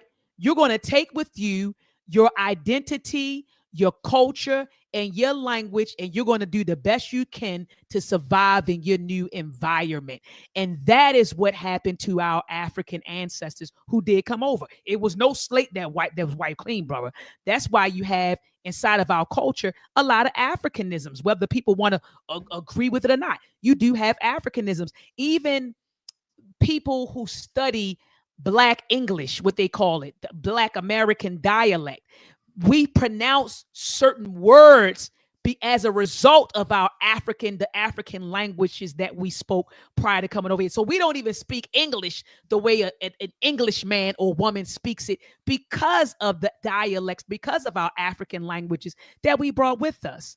you know. And so I just wanted to say that was the pushback that I would have given you on that clip. And Let me then disagree with you, though. well, you can disagree. People take their culture with you. I mean, you can disagree with that fact all you want, but the reality is, if I take you over to Australia, you're going to take your culture with you. It's not going to be swipe clean. That's the first thing I wanted to say. Another thing I wanted to say, I was listening to Brother Dewan talking. Brother Dewan, what was your stat you threw out? You said only 400,000 people were brought to the United States, or who came straight directly from Africa to here, correct? You say roughly about 400,000. I want to say this. They really don't know what the numbers are, but a lot of times when people talk about the transatlantic slave trade, they don't talk about the transshipment trade. Brother Dewan, are you familiar with the transshipment trade that took place? Okay, so a lot of people would just say, "Oh, a lot of ships didn't go directly from Africa to the 13 colonies or to America." Yeah, a lot of people forget about the transshipment trade. There were a lot of ships that went directly from Africa to the Caribbean, and then from the Caribbean came to the United States. Yes. But people forget that part. They just focus on ships going from the United States or the 13 colonies back and forth to Africa.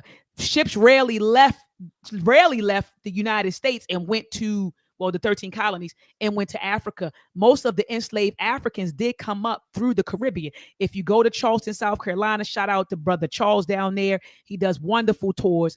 A lot of people from Barbados came in through South Carolina. A lot of people from South Carolina who came into the Carolinas, they come from Barbados. So I just want to put that out there, because a lot of people will, when they talk about the transatlantic slave trade, they fail to talk about the transshipment trade that took place. A lot of our ancestors came out of Jamaica, Barbados, St. Martinique, and also St. Dominic. But a lot of people don't talk about that part of the transatlantic slave trade. Go ahead, brother. I want to make one point with that. I agree with that, but another part that a huge omission that's left out is the intracontinental slave trade. Yeah. When the Louisiana Purchase happened, because before America was on a tobacco system during the 13 colonies on the East Coast. When the Louisiana Purchase happened and cotton and became king, you can find books like Up on These Shores, where you see hundreds of thousands of Black people that were captured as prisoners of war that were marched down from the Midwest. Charleston, Carolina was a huge port to ship people around the Horn of Florida to New Orleans to supply the new demand. Over 400,000 people came from the Carolinas, and we're talking about 1815, 1810, 1820. They were shipped around the Horn to North Where they Carolina, come from, though? To Louisiana. Yeah. You also Where they come from? You also got people like Solomon. I'll give you an example. Solomon Northup. Yes, you know who he is? Yeah. Solomon Northup. Yeah. Remember they made the story about him 12 years a slave. Yeah. You know he's talking about. He was one of thousands, because one of the major industries during that time for poor white people, the slave patrols, was to capture free people. Because one thing I found in my book, again written by my family, when my family moved to from North Carolina to Indiana, put it all the way up there. We want to see it.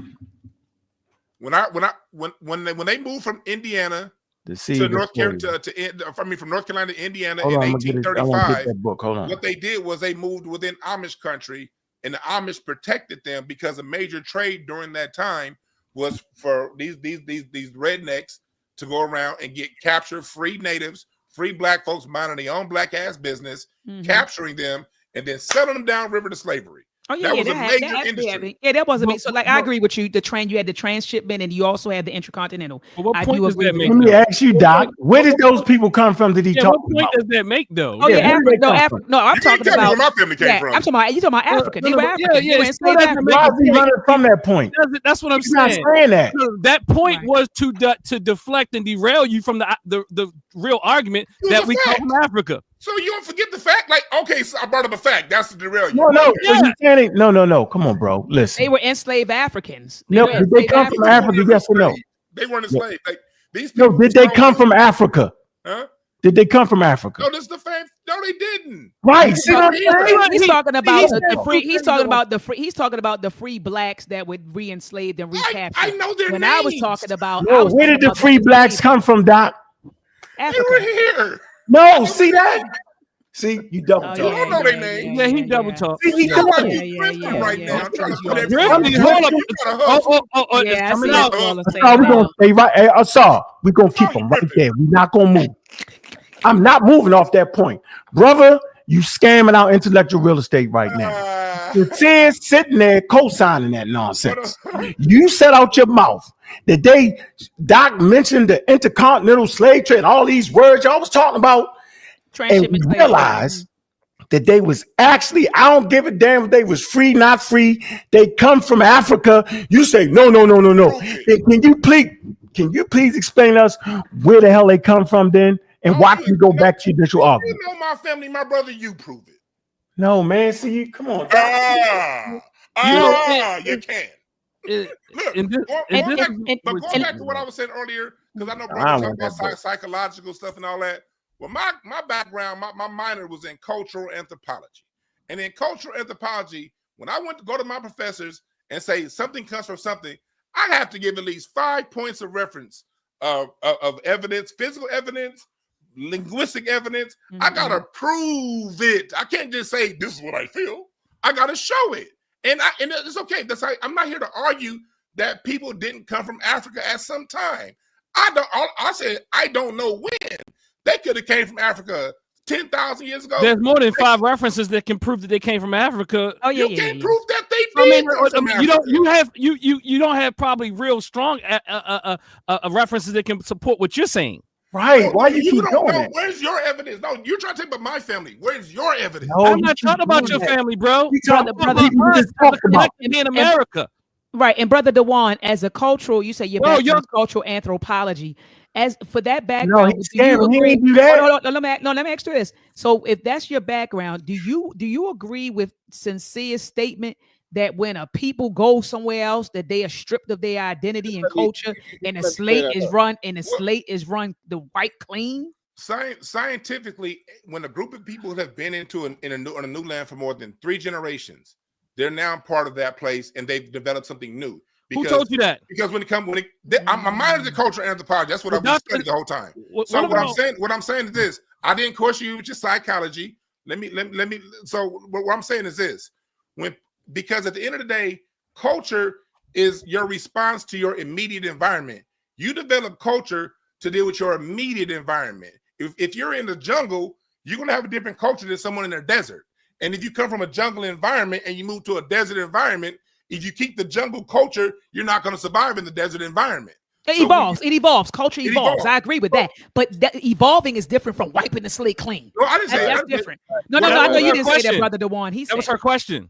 What I was saying was and I answered it by saying when people are in a new location, a new geographic place, they become that within. Science says 2 generations. I like to say 3 to 4, but they say 2.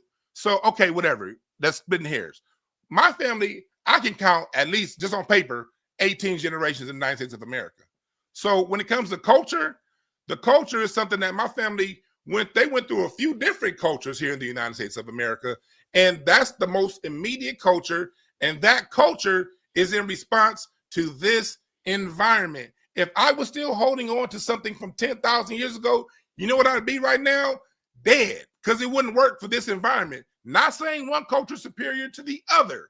What I'm saying is what the Black American did during the Renaissance period 100 years ago was go through that, going back to Sincere's word, ethnogenesis, to develop this new culture that we have. And the evidence is this. And you can point to the what? Ethnogenesis. Ethnogenesis. You don't believe that. And don't tell me what I believe. You don't.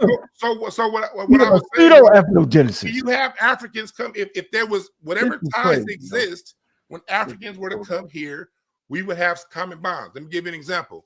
In Black American music, we count on the 2 and the 4. 1, 2, 3, 4.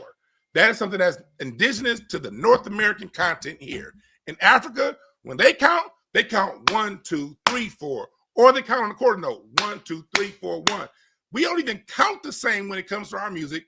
We don't use the same scale. We don't use the same. The answer is no, bro. Look. You do a lot. Get back to the 5,000 people who talk about that. What are you saying? You claim don't come from Africa. Disappear. It evolves. It mutates. Whatever word you want to use. Don't let them get off that point. Still vestiges of the culture does not go away. But go ahead, brother. I'm just saying. You made a point about some free people getting snatched up down the coast. Can you explain that again for us? because we got you right there, and I don't want to move. What about them people that you claim wasn't coming from Africa, that we all know came from Africa? What about the free people you talked about? And it was what? And when was that? In the 1800s in Ohio. And what happened? Philadelphia. I mean, And what in happened? Pennsylvania, Rikers Island was literally created as a slave catching place. For who? Native American population or the population that came from Africa that had to get over here some kind of way? For the copper colored individuals that was here, what they would do is that's where okay, you get scholarship. Let's go into it. In Louisiana, to show that there were already dark skinned people here, in order to buy yourself freedom in Louisiana, if you can get yourself freedom based off the texture of your hair, because they oftentimes couldn't tell the difference because the skin tone was the same. So they would look at the hair to decide whether one belongs enslaved or not enslaved. It's all kinds of nuance that went on. Prisoners of war, the Yamasee Wars, the Mississippian Wars. You have all kinds of stuff that happened on this land that's very deep and it goes back very far. But I tell you one thing. Who was it, brother? Who was it? Who was it? Answer quite. Look, you go. I answered already. I said Mississippi Wars. I answered. Unc said earlier, and he caught it because you said you said some slick stuff earlier. You said the Native Black Americans, right? So so you do say things in a way that kind of confuse people, throw people off. So who was it? Who were these people? That is his question, not the whole history lesson. The copper colored individuals. Who are they? Who are they? Who are they? The copper colored individuals that were discovered. There was no one people. There were hundreds of tribes here. What are y'all talking about? That don't got nothing to do with the African Americans, though. It's hundreds of tribes here. They don't got nothing to do with the FBA. It got plenty to do with the FBA. It does not. It absolutely does not. Here. So let's change the conversation. Let's talk about the ethnogenesis. Doc, can you please explain to us what an ethnogenesis is, please? And I'm gonna share my screen because I'm tired of playing this wild ring around the rosy, acting like we don't understand what you're saying. For so long, I'm saying you got energy.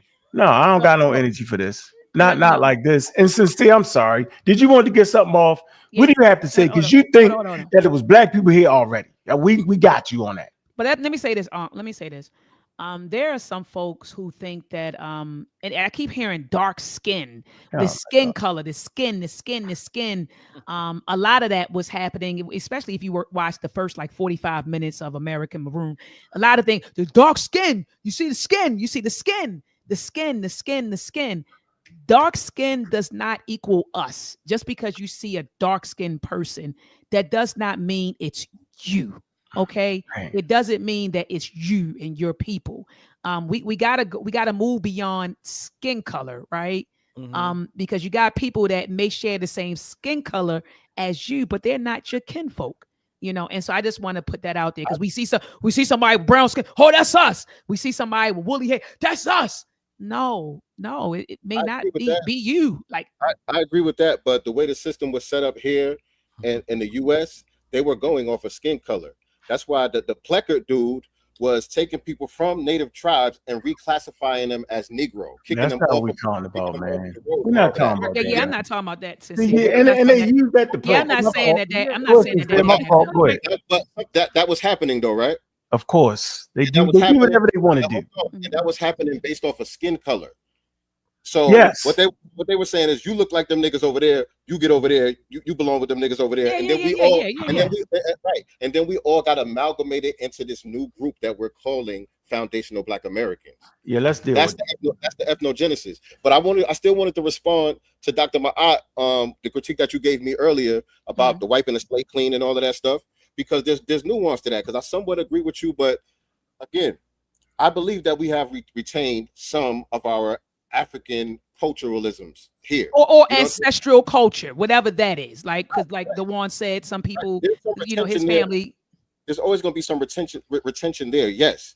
But what I'm saying is, like what the Juan B was just explaining, is, and what you kind of agreed with, is that evolution evolved. Your culture is not static. Your culture is not static. So we built a new culture here based on our environment, based on our circumstances, what we had to deal with in order to survive and thrive. Not just to survive, but to thrive.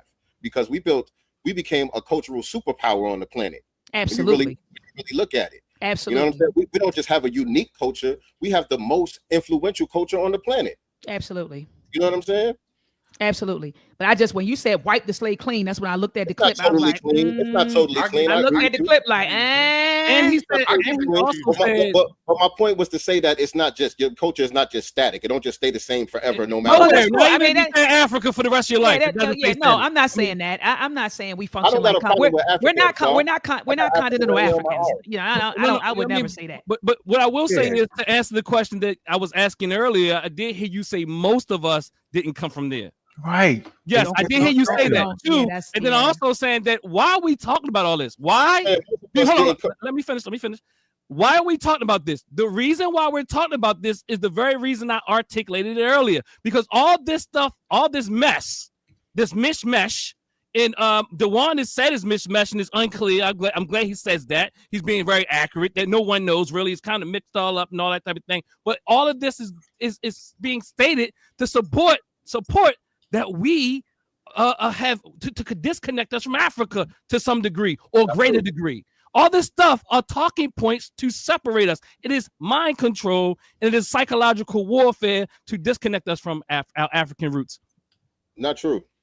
Well, I just don't like being called a kata. That's all. This is a psychosocial. Yeah, we get. Can you share my screen, please, man? Because I'm the only one showing any kind of reality, man. Let's get to the reality of it. It's right here.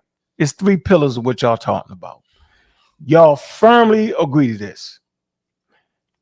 It says foundational Black Americans, right, represents 3 groups who make up an ethnic group that will become foundational Black Americans. 1, the Black Aboriginal people of North America. Y'all clearly will agree to that. 2, the Black explorers and traders who had contact with the Americans before Columbus. Y'all believe in that? Y'all mad about this part. The captives brought to the Western Hemisphere. Do y'all agree with these 3 pillars, yes or no? I'm just asking a question, bro. Yes, thank you. How about you, Dewan? Do you agree with that? I literally said some of us came from Africa. I'm saying, no, do you agree with that, Dewan? Dewan. Yeah. You agree with it? Okay. I'm telling you that is a pseudo-scientific history. That is not the ethnogenesis of African Americans or foundational African Americans. Ethnogenesis happened in the 1920s. No. I'm telling you that there is no such thing as an ethnogenesis between the Black Aboriginal people of North America, the Black explorers and traders who had contact with the Americans before Columbus, right? And captives brought to Western Hemisphere. That's not true. 200-year gap, brother. That's not true. Let me finish my point. 200 years Let me finish my point, bro. You can My point is this. 20 with 1920. Hold on for a minute. Hold on for a minute. Ethnogenesis of African Americans, right, comes from a forced migration from Western Central Africans enslaved in the United States. Cultural construction under extreme oppression. Dream flow from Europeans and Native Americans. Post-Civil War consolidation of shared identity. Okay? That's where I'm at with it. This is the scientific overview of what the ethnogenesis is. And if y'all following that, y'all are promoting misinformation and bad information. Hold on. You've already stated your position. Both y'all agree with that. That is my beat. I'm not conflating anything. I am telling you that this is my contention. Plain and simple, bro. But let me bad enough, you anti-scientific information. Bad enough, you anti-vaccine. Both of y'all, anti-scientific literature. It is the craziest thing to me. The whole FBA crew be anti-vaccine. Why? It's in a Hidden Colors movie. The whole Hidden Color movie is anti-vaccine, which is anti-Black people, right? And if you don't care about the health of Black people, then you don't care about Black people. Hey, look, let me make something very clear. Yeah, I know you ran from that. I didn't do nothing but tell the truth. We're doing communication. What you just did, you just had one of the that was very, most of your fallacies are good.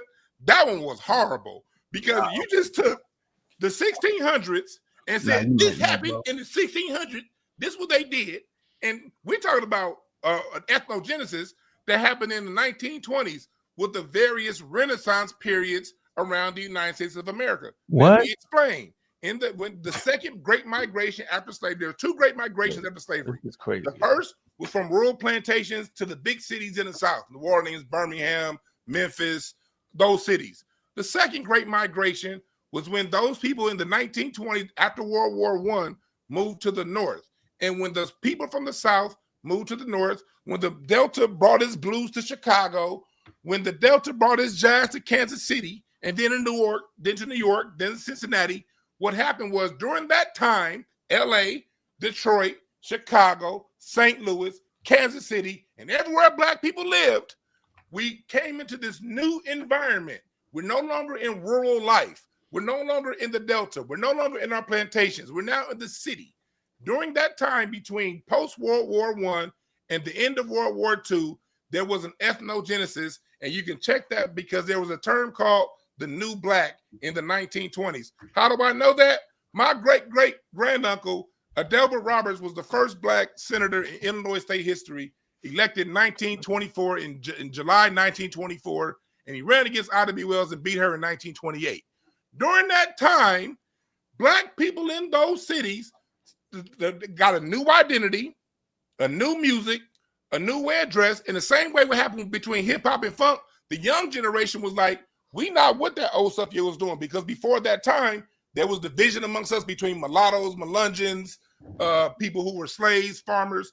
During that time, when Black people got to the big cities, we realized, damn, whether I'm a farmer, plumber, mulatto, Melungeon, they still treat us all as Black. So during that 20, 30-year period, we redefined ourselves. That is 200 years after Africa. Do you get it now? Right. I'm telling you, the creolization started, early creolization started the 1619 to the 1700s, bro. We can go down the whole time now. You playing with me. I don't even know why you playing with me. Ethnogenesis is specific. Man, listen, man. You spamming right now. Let him, hey, Dewan, let him rock out. Go ahead, brother. Go ahead, let him rock out. Let him rock out, brother Dewan. You playing with us.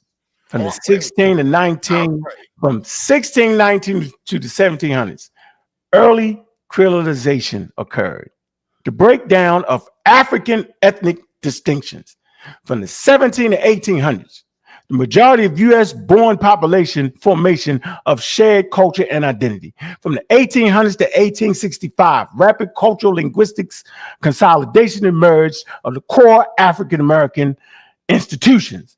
From 1865 to 1900, post-slavery nations building, African Americans became coherent national ethnic group. I am telling you, from the day that we stepped foot on the daggone landmass and started having sex with other people, that started the creolization process. Dewan, if you play this wild game with me, Dewan, you play with me. Don't play with me like this, bro. Correct on that. We still be having an intelligent dialect and an intelligent conversation, but yet you keep flim-flamming me, man. You with me right now. He's accurate. I'm not even trying to. I know it don't got nothing to do with you because you think you're a Black Indian or somebody.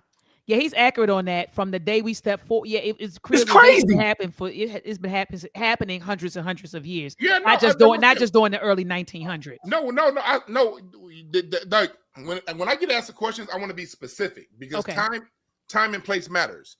When we talk about the ethnogenesis, to where we all came together, because before that, you're right. You had some Africans here. You had some enslaved. You had some that weren't enslaved. You had some that was described as octoroons, some that was described as Melungeons, mulattoes, and all these different things. All that's true. In the 1800s, what we're saying is in the 1900s, 1920s on, all those different groups of Black people, when they moved to urban environments, when they moved to the cities, they had a rebirth. That's why it's called a Renaissance. They talk about the Harlem Renaissance, but the Renaissance happened in every major city that Black people live. Like my dad was the Indians at Harlem, then, yo. Central Avenue had just as much jazz as the Cotton Club over in New York. What was going on in Cincinnati, what was going on in Detroit, Chicago. Black people in this new environment had to re-look at how we dealt with our current environment and learn the differences that we had. Again, what's the point, though? Look, bro. What is the point? See, this is what I'm saying. You're fighting, even though you might not admit it, you're fighting in all ways not to be African. That's all it boils down to be. This is all it is. I mean, I didn't zoned out. Your whole argument is that you're not African. I hear him. If you don't want to say it, you flim-flamming. No. The whole argument is that not only are you not African, and that most of us in America is not African. It's the same thing that my dear brother Sincere said, that he said he didn't say earlier, but he said it on the very video that put out there. What I'm saying is, y'all act like y'all wanted to know where these points came from that I was talking about, but put the footage in both of you said it. He did. What are y'all talking about? I don't want to be African. I don't care if you got Africa on your arm. You just didn't put tattoo over top of it yet. You didn't get another tattoo to put over top of it yet. You don't want to be African. And I heard Hava Comedy Son come on your show with all that slick talk. Look, I understand psychological warfare. He put out his degree, all our little degrees. I can put out all these little degree first. No. You mentioned I see in your show. Your show, you always talk about that degree. Cultural anthropology. I didn't mention a degree. I mentioned my background. Man, he ain't pulling no capture. Hold on. Hey, Devon, you didn't show us nothing with cultural anthropology, bro. You didn't. I know you scared. My minors in cultural anthropology. I don't believe you because you wouldn't do this. Man, you just don't want to be African. Just say it. I want to hear from Sincere. I want to hear what you got. And all these ideologies, is it by happenstance that both of y'all believe that people? This is the ideology that I'm talking about. Is it by happenstance that both of you believe that most people here that look like us did not come from Africa? Is that by happenstance, or is that a part of the Tariq Nasheedian ideology? A star. Are you under the impression that somebody is afraid of you? Right. No, I don't. No. Because listen, because the reason why I asked that is because people only lie when they're afraid of somebody. They're afraid of somebody. No. Let me tell you what you're afraid of, though. Let me tell you what you're afraid of. You're afraid of Africans. You're afraid of Caribbeans. You're afraid of them coming to take the stuff that you'll never get the way you're trying to get it. You're afraid they're going to take your reparations. You're afraid of Africans, Caribbeans, all Africans that are not from the United States. The one you look good, brother. Y'all got Dr. Saul pissed. I don't care if you're scared of me. You don't need to be scared of me. That's no reason. I love you, brother. I love my brothers, but you are lost. I'm gonna call TDJ. Y'all didn't make Dr. Saul. Y'all didn't got the. Hold on, now I'm getting mad. Psychological tricks. I know what you want, Asar. I know what you want. No, I know what you want. I just want it out. Y'all done got the good doctor upset now. You are just dying for Tariq Nasheed to make a cartoon out of you. You'll be a good cartoon. It doesn't matter. He can make me famous. Make me famous. Make me famous. Look, don't put him on the cartoon, Tariq. Don't cartoon, my man. You need to make a cartoon, and that is your leader. That is your leader. He just green lighted for the cartoon, Dewan. You ain't right about that, Sincere. Hey, yo, they gonna have you in the cartoon looking wow. You know you're good at that. Omar, they gonna have him. Hey, Tariq. Hey, man, don't put me on the cartoon. What would be his name in the cartoon? Tariq Nasheed to make a meme out of me. And I'm supposed to take him and you serious. No, I'm the one. I ain't fooling. Guess what? But sincere. I do still think you sincere. Honestly, I'm being honest with you. I still think you sincere. But I hear you. Let that man talk. Yo, get that man. We gonna hear you. Go ahead, Sincere. Look, the title of this broadcast. All right, go. Let's get to it. The title of this broadcast here says FBA response to Dr. Ma'at's interview with Professor James Small. We have not done that at all. All right, well, let's do that for the last 10 minutes. We're going to get ready to close out. We're going to do it for 10 minutes. I'm sorry. We're going to do 10 minutes. This whole conversation, this is exactly what I didn't want to happen at all. Like this whole back and forth about what you think about Pan-Africanism, FBA and all that. People could be whatever they want to be and think whatever they want to think. It's fine. I don't go around attacking people's channels that make Pan-African content. If that's what you want to do, that's fine. I don't make content trying to dispute what you're saying or none of that. You know what I'm saying? If you think something is a dirty glass, just put a clean glass next to it. That's all you got to do. Now, Sincere, you do say, Sincere, you do take shots at Pan-Africanism. You do. All the time. Come on, I've heard you, brother. We got to be truthful now, man. Y'all was even doing what you do. Oh, it's outdated. It don't work. I mean, you say no. I give my opinion about it. I give my opinion. Yeah, I give my opinion. I give my opinion about it when we having those type of discussions. But what I'm talking about is I don't go around to Pan-African creators channels and be all up in their chat room and doing responses to all their videos and, you know, being upset about what they're doing. I don't care what y'all doing. I don't care. That's what FBAs do, though. Doesn't matter. That's FBAs do that better than any Pan-Africans. We're like the first people who are Pan-African or adjacent that really have taken this up. I want to say, Unc and Asar, you guys, to me, it seems like y'all really want, y'all really want the attention from Tariq Nasheed, but his spaces are open every night. Every night he does live spaces and he allows anybody to call in and get on the mic and say what you got to say. I didn't even say nothing about Tariq. I haven't said why you keep that go from Dewan, who says something foul out of his mouth. I definitely let you get away with that, Dewan. That's the only reason why we're hold on for a minute, bro. Hold on. We're not talking about the topic. That's why we're not talking about the topic. No, we're not talking about the topic because we actually was talking about the topic. We never talked about the topic. Yes, we did. We did at the beginning for like. And I didn't talk about Tariq much. I'm talking about the I ideology. did not even mention Tariq's name, bro. And I'm talking about the ideology that comes from Tariq. Right. I'm saying I don't care about Tariq in his pseudomentaries. In his wild almost museum. I don't care about that, bro. See? It's the truth. Okay. It's not a curated museum. And he never said he was going to have a curated museum. Since I'm talking about Tariq, so let me talk about Tariq. I ain't running from Tariq. He got a 9-part pseudomentary based off of an inaccurate history about African Americans in America. And I'm going to stand on that. None of these videos are curated with proper information. He promotes anti-vaccines, which is harmful to the African American community or the FBA community. It's harmful to us to give us bad medical advice, no matter what y'all say, no matter who don't agree.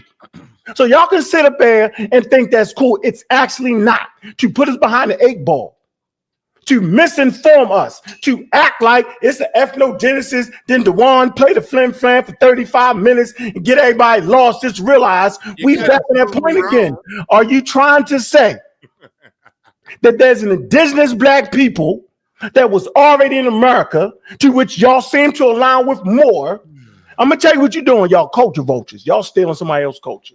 And stealing somebody else's culture based off of not understanding this simple thing right here. Put this up. And then we get to it. This is it. I got a video on my channel. Over this straw right here. I got a video on my channel. Hold on, Sincere. Do you know what you're looking at right here, Sincere? Hold on a second. I got a video on my channel that's titled "Are FBA Still African?" I don't have to lie to y'all about where I stand. If anybody wants to know what I said about that, there's a video called "Are FBA Still African?" And there's another one with Nipsey Hussle on there. I think Nipsey Hussle, FBA still African. I mean, why would you say that though? Because y'all trying to say that I'm saying something that I'm not saying, and I got years old videos explaining exactly what I'm saying. I know. What am I trying to say? Get up here and lie and try. What are you saying? Because I don't think that FBA is still African. I say that FBA are African Americans with ancestry that comes directly from Africa through the transcontinental slave trade. Okay, with small percentages of Native American and about 20 to 30% of Europeans. That's what I say. We have a whole different culture. We're some of the greatest people to walk on earth, right? And I'm saying our DNA tells the story. So we don't got to fight back and forth with pseudo information. That's my whole point. I said I'm FBAA, Foundational Black African American. I said it. I'm not married. Whenever y'all say FBA, you talking about the African Americans. We are the foundation that built colonial powers. Modern times, they built the world. The global economy was based off of us and our grandmothers and our great-great-grandmothers. We the gift that keeps giving. We lead the world in STEM for the first 2 million years. So I can go back where the gift is still given, and I can come all the way up to now, modern times. So we don't really got no issue. I'm just saying, stop making that shit up, man. That's all I'm saying. We can get straight to it. Show this map right here. Do you know what you're looking at? Dewan, do you know what you're looking at? How about you, Sincere? No, I probably got to call my son, and he know that shit better than me. Yes, so I not know what that is. What? Right. So listen, is that Atlantis? I don't know what that is. Teach me, sir. Tell you funny. This is simple. This is what we understand when we teach. This is simply a skin color map, right? The darker shades are more closer to the equator. So what you can see here, right? If you come to Mesoamerica, North America, and South America, you can clearly see these dark areas will have people that will have dark to brown skin. Simple as that, bro. What's the source of the map? Penn State. Okay, right.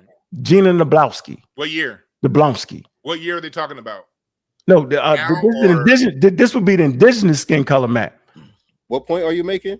The point I'm making here is that when colonial powers came to America, they would find people that was brown skin. Yep. Right? They would do that. So I'm not arguing with you. I'm just saying the theory of evolution wasn't out yet. This map said that dark skin people didn't believe that. That's what the map says. Huh? The map says there are no dark skinned people there. So what's right, the map or what they said?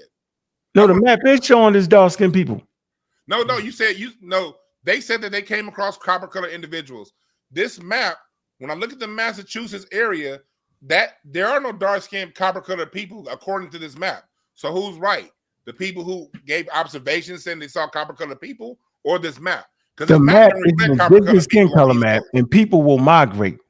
No, but so this map doesn't your map doesn't reflect that. Yes, it does, yo. And I don't see copper color on the East Coast. 2,500 years ago, bro. So I'm telling you, right, that the skin color map is accurate. What you're saying. No, listen to what I'm telling you. Listen to what I'm telling you, Dewan. I know you just see when you don't know something, you start laughing and joking. Listen, when the person don't understand something, you laugh and joke. The point I'm simply trying to make here is that you will find people who you misconstrued is being African. You misconstrued it. I'm saying we are surrounded by harmful UVA rays, right? Simple as that. And in response to harmful UVA rays is mutation that will produce brown and dark skin. It protects you. It allows us to have valuable offspring that will reach the age of reproduction. So the skin color has nothing to do with whether you're from Africa or from America.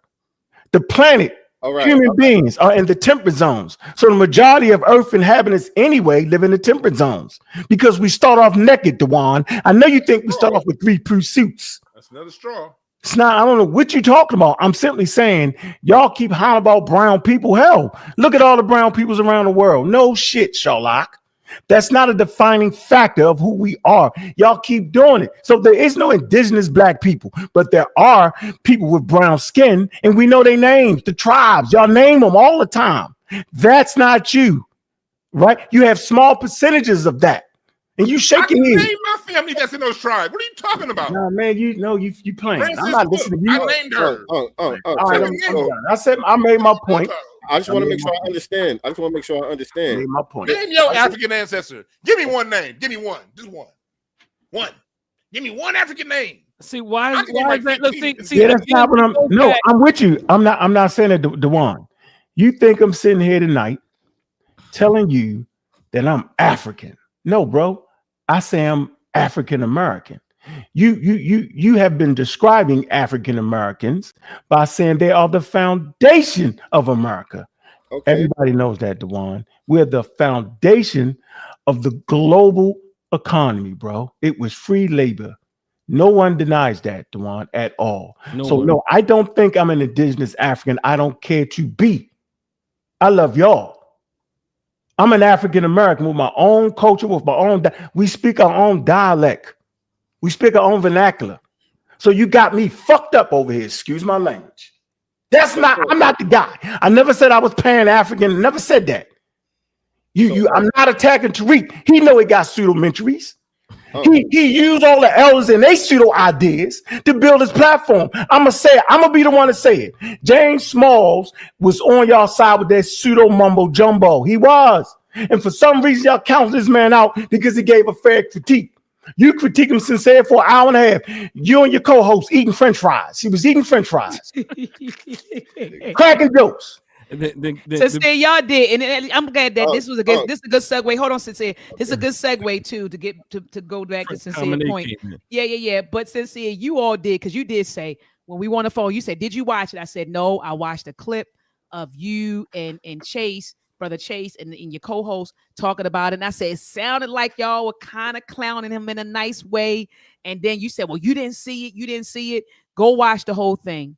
Sincere, I went and watched the whole thing, and I sat back and I said, "You all were clowning him. You just did it in a nice way." I mean, it wasn't like you didn't curse him out or mother F that. It wasn't that. But it was clown. Sincere, y'all. I had the clips. I don't want to play. We got the clips. We got like 10 clips. Sincere. I don't want to do that. But it was disrespecting the elder. Is that your take on it? Did I say disrespecting? I'm asking. I say clowning. I didn't say. I said you did it in a nice way. I didn't say you was mother F this. It wasn't that. But y'all were like clowning him. I got 10 clips in the I got 10 in the clip.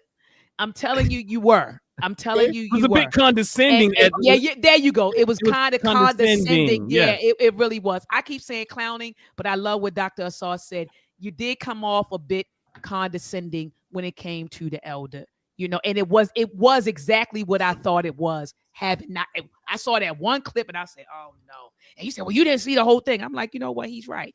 I didn't see the whole thing. But when I went back and looked at it, I'm using the word clowning. I agree with Dr. Asar. You were a bit condescending.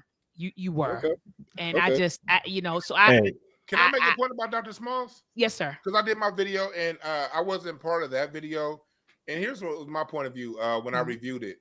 Like I said, and I took heat from my following. My own mouths or something where a lot of them are mad at me. I said very clearly, I still love Dr. Smalls. I just disagree over this issue. And Dr. Smalls means a lot to me because I'm not going to throw out all that he's taught me from a distance over the last decade plus from when I've been listening to him. I can't throw all of that out because I disagree over this issue. And when it comes and when it comes to Pan-Africanism, if you see it as me, you'll definitely see me clowning Pan-Africanism. Why? Because I was once a Pan-Africanist. Dr. Smalls has the Sauna Lodge. You was a Garveyite. Sauna Lodge for a long time. You was a Garveyite. You weren't a Pan-African. Okay.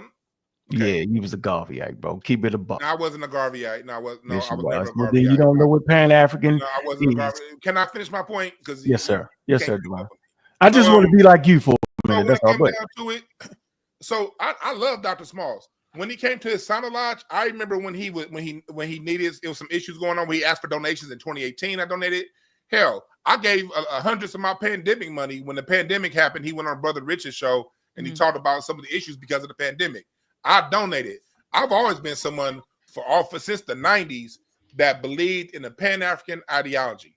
The issue came in when it wasn't no Tariq Nasheed, and salute to not no disrespect to Tariq, but it wasn't him that got me thinking like this. Y'all keep putting Tariq up. What got me thinking like this was when I went back to my alma mater, CSUN, and saw a bunch of Africans treating the Black Americans disrespectful.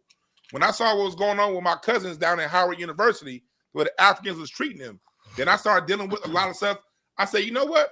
These people don't respect us. And nor do they not respect us, they don't reciprocate. Any relationship requires reciprocation. And I call myself, I will do the Pan-Africanism to me is an action. It's not just an ideology. It's taking the time. It's spending your money. It's spending your time to really give resources and to take resources. The issue is this. It hasn't been reciprocal. So since Pan-Africanism, since on the other side, what I dealt with in my experience, especially in music, being a music historian, I'm hearing everybody say hip-hop is Jamaican and Latino and all this other stuff. I'm like, hold on, for a while, I may need to pause this until there's respect and reciprocity. Those are the two things that Pan-Africanism requires that we haven't gotten to this point. Respect and reciprocity. So since people don't respect us, since Pan-Africanism isn't reciprocal. Brother Dewan, where are you getting this from that continental Africans don't respect us? And I'm not talking about the people that either the ones that don't. I'm not talking about that. I'm talking about this whole perception that most of the Africans, and I'm using the word most on purpose intentionally, most of them on the continent, they don't respect us. It is no reciprocity. I'll give you an example. Where are you getting that from? I'll give you an example. Here in LA. Have you been over there? Because I've been. No, I'm talking about the ones here. You mean the one on the internet? You on the I'm talking internet? about the, Oh yeah, not the yeah. Oh, internet. he's talking No, about the no. internet people. I'm a real life person. Like most of my actions in real life. Same Like here. I have a whole foundation. Like I'm a real life dude. Promise you that. Mm. Internet is where I come to have fun. Mm. So in real life, here in LA, you know, I have friends who are actors. I don't really act. I don't do acting, but I have friends who are, and they're the ones who had gotten a leaked email. There's an email that was sent around by Issa Rae and a lot of your African actors that said, we're going to come around. We're going to look out for each other. The Africans from the Caribbean and the diaspora. We have to take these jobs from the Black Americans. This is stuff that I'm not saying Issa Rae wrote that, but I have a Black American friend who was in that chain that was dealing with this email talking about what was going on. That's just an isolated incident. On a larger way, you deal with what's going on. I see what's going on with the brother who bought Essence Magazine. His Pan-Africanism was to hire a whole bunch of other Africans to executive positions, not Black Americans. I deal with the DMV out here in LA and different departments where Africans have control here in LA. They don't mess with Black Americans. They'll hire someone from the Caribbean. They'll hire an Asian before they hire a Black American. I'm talking about on the ground. Another thing that I do that you guys can look it up. I have a company called Breakthrough Advocacy Services, breakthroughas.org. I also deal with anti-Black racism corporate trainings. So I'm going to these corporations. I have contracts with some of the biggest unions in California, and I'm going and I'm seeing what's happening on the ground. The Africans that are in position to mess with Black Americans don't mess with Black Americans. They will hire an Asian or a Latino before they hire a Black American here in California. So my offline observations, damn the Twitter people, when I go to my company, breakthroughas.org, look it up, I'm dealing with people in a racial dynamic that whether I'm dealing with the Latinos, the Caribbeans, the Africans, they all have an anti-Black American sentiment. And that's where I drew my conclusion from. Okay, so your personal experiences. Yeah, and dealing with and then money. and then indirect, you had some direct and indirect experiences, you know, that led you to that conclusion. Yeah, and I but just got do a you contract think in New York. I'm going to be in New York pretty soon, cleaning some nursing facility out up there over the, you know, so. So do you think that because of your personal experiences that we should condemn billions of people on that landmass because of your personal experiences? Here's my point of view on that.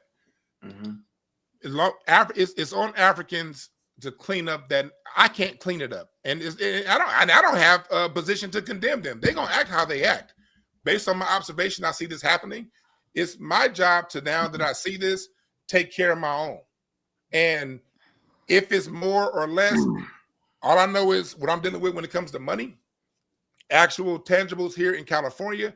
I'm dealing with a major problem. And my job is to deal with that problem that I'm seeing on a day-to-day basis when it comes to Black Americans' interaction with continental Africans. And so if it's the most, if they're like that in Africa, I don't know if they're like that in Africa. Yeah, I hear what you're saying. No, but I know yeah, they're like that here. Yeah, and I've had experiences with some of them too. But I've had experiences with continental Africans, like you said, who've had anti-Black American sentiments, and I've had my you know what happened when I went to the post office and what happened with that Nigerian woman. Yeah. She caught a loogie, you know. So yeah, it was bad. Yeah, it was bad, and I felt bad after I did it. I didn't really feel that bad, but she caught one. She caught one, you know, in the post office parking lot. I was praying that they didn't have a working video camera out there. Because that's funny. They sent it to the job. This is what your professor's doing, you know. So anyway, so I say all that to say I've had my encounters. So I totally get what you're saying. But I've also had encounters with my own people here in America. And I'm talking about Black Americans. So should I say, well, all Black Americans ain't shit because these people tried to rob me at the gas station? I mean, we're human, you know, and people. All Africans ain't shit, though. And I don't mean to cut okay, you no, off. Okay, no. That's why we delineate between tethers and immigrants. Because he said, but sincere, he said, a lot of them, they have these anti-Black, and that's why I was asking him to qualify what he meant by that, and he was saying his indirect experiences led him to that conclusion. And what I'm just saying is, and I didn't discount what he said. I said, okay, that's where I got it from. But I said I've had my share, you know, of experiences too. Not only just with continental Africans, but with my own damn people here in the States. But it's not an indictment on all of my people in the States. And that's what I'm saying. One thing, but Sincere, I'm gonna give you 1 second. Hey, Sincere, let me make this one point to close out my point. I'll get right to you. My bad, Sincere. I want to make it very clear. I have very thick skin. I have very thick skin. So for me, I don't really trip if it's a social dynamic gas station store. I don't care about that. Because if it come down to jokes, I got way better jokes than any of these fools. So I ain't tripping on that. What you talking about? Devon? I missed it. I'm talking about when it comes to people not liking us. I ain't tripping on people like if they don't like us, if they look at us a certain way, they say something funny. That right there is not where I base my point of view on. Okay. I base my point of view on money and how it's exchanged. Well, why are you talking around the issue though? You're actually talking around the issue though, Dewan. The lack of opportunities that Africans when they talk around the issue, Dewan. How they treat us. That's my issue. Like that. Dewan does it well. But hold on, Asar. I just want to make one statement. Mm-hmm. 2 statements. Yeah, 2 statements. True. He's actually talking around the issue. Mm-hmm. His point is, I created the issue. Africans don't treat us right, all based off. That's why I ain't a Pan-African no more. I don't want to hear from them. Another strong argument. You did sit up here and say you talked about how they don't respect us. I say I don't care about them. I care about the people in the hiring positions. That's what I'm focusing on. Right, so they're not doing it right. I got you. We appreciate it. But that still does not give you the right to make up a whole wild story of who we are. That don't give you the right to do that. I have to write down my own opinion. No, you don't. I'm going to say this again. That does not give you the right to misinform the greater African American population on your platforms. I'm saying you have bad information. Or experience, personal experience. I'm in the middle of talking. You're in the middle of lying. So if all continental Africans would cuss us out right now and say what's the word they use for calling you white people, right? They still would not give me the right to make up some shit. I'm saying y'all making it up as you go. You do not understand anthropology. You act like you took anthropology, but everything you say out your mouth is anti-anthropology. It didn't prove me wrong, though. I'm in the middle of talking, bro. None of that talking proved me wrong. My point is that does not give us the right to misinform other people that we claim to care about. You care so much about who you are as a person, you literally run away from that person. Because when you say indigenous black people was here, indigenous traders that would conquistadors, whatever the hell you say, and some enslaved Africans make up the FBA, you're making it up. I talked about Africans not hiring black people. You're making it up. That does not give you the right to create a whole scenario. You got the young brothers and sisters that care about having an identity. And you make up their identity. You literally take them away from their identity. You literally help with the miseducation of African Americans. You can't prove none of that stuff you're saying. You think you're a cowboy and Indian all the way. I'm not quite sure who you think you are, Sincere, but I know it's got something to do with being indigenous to America. I don't know what's going on here. What I do know is Professor James Smalls, he kicked the same pseudo judo nonsense for years because I didn't argue with him for years. He gave y'all sway. Y'all got on his shoulders, y'all rolled that, and now all of a sudden, because he decided to say y'all was CIA, right? He said y'all CIA, right? Because he don't understand why you're attacking Africans. And then he say, no, you might not be CIA. I don't think it's that, because he said that. He said, I think it has something to do with COINTELPRO, where they get in and throw mixed messages. What I do know is that the Russian government had all y'all confused and think you was something you really wasn't. They did that for that election. We all know they did. Misinformation. What the hell? They did that. I'm not just what? Bot lie? Was that the Russian bot lie? What happened? Oh, there wasn't no lie. They really did that. That's not a lie. What are we talking about here? What are we talking about? I'm saying, I'm gonna say this again. I'm gonna say this again. God killer. You I'm gonna say this again. Everybody You knows. ain't never lost a game. Oswald Bates. Russian. Oswald Bates shit. I mean, it's okay. All right. Now that's what we at. All right, let me play the next. Playing hopscotch. I got you. You're using maps that don't prove your point. God, Oswald Bates talk, man. I got you. All right. now Well, you talking about let me play this clip. needles and vaccines. Let me play this clip. Let's see where we at. What we about to deal? We about to deal with rainbows and unicorns next. Now, the vaccine was the literary test I gave. If you think the Twin Towers was a conspiracy, if you think the vaccines was made to kill FBA and was not efficient for African Americans, you're a damn flaming pseudo. And since y'all didn't answer the question, I already know y'all flaming pseudos. I need to bring up, man. I already know. Let me play this clip right here. Play the clip. Right. Play the clip because we gotta take it in. We gotta wind up. We gotta. You know what I'm saying? We have people, black people here were shedding blood for freedom, for equality, for the right to basically exist. You know what I'm saying? They didn't give a damn no more. We're not just gonna bow down to y'all. And if that means shedding blood, that's what we're gonna have to do. They have not done that yet. And the expectation is for us to stand, you know what I'm saying, and what's the word? Sacrifice our bodies, our blood, our everything, for these people to come here or to gain their resources back there without getting anything in return, because they're not doing anything for us now. And he's talking about, he feels sorry for us if we want to stay over here, but they all trying to run over here. And he here too. They trying to get on the first thing smoking. And Elder is here too. And Debo, I think that's what it is. Debo made a good point in the comments. Pan-Africanism never holds Africans accountable. And I agree with that. That's not true. They never hold them accountable. Because they romanticize Africa. No, we they don't. Have this Wakanda idea of Africa that doesn't exist.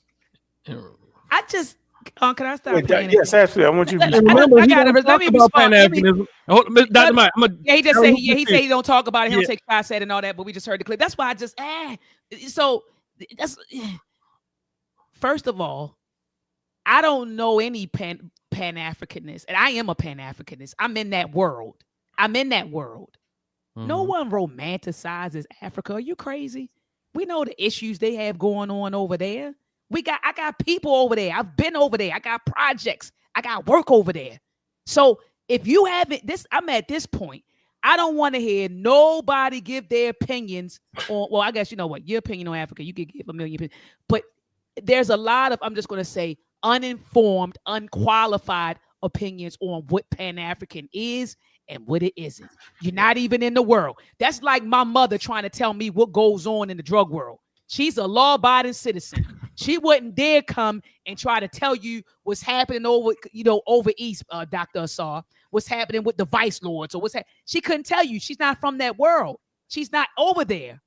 I am a Pan-Africanist. I'm also a Black nationalist. Nobody romanticizes Africa. Everything is great over in Africa. They don't have no issues. I don't know any just like you said, I don't know any FBA that talks like that. I don't know any Pan-Africanist that talks like that. They know Africa has a bunch of issues. So that's the first thing. Then you said they wanted to be a big Wakanda and a big melting pot. That's not what a Pan-Africanism is. That's what I recommend. Hold on. This is what I recommend. Sincere, grab this book. Where's my man Dewan? Dewan, grab this book right here. Educate yourself on what Pan-Africanism is and what it isn't. So we can have a fruitful, intelligent conversation. Grab this. It's by Baba Imhotep Fadiu. Please grab this. And then let's have a conversation about what Pan-Africanism really is. Have you ever read any books, Sincere, Love to God, on Pan-Africanism? Have you read any books? I can go grab. My library is right behind me. And if you say you did, I'm going to say pull them out. Have you read any books on Pan-Africanism to have a qualified opinion on what it is and what it isn't? When you want to narrow me down on a specific question, but when I want to speak, I'm not allowed to speak. You've been speaking the whole time. You've been speaking. Goes all over the place, and it's like the things that I'm trying to address, I never get a chance to address. And really unpack what's being said. You playing these little clips, and I'm trying to qualify what I'm saying in the clip. I haven't even had a chance to do that.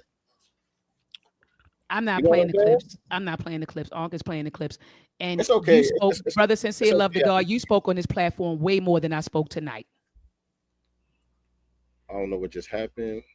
Am I still here?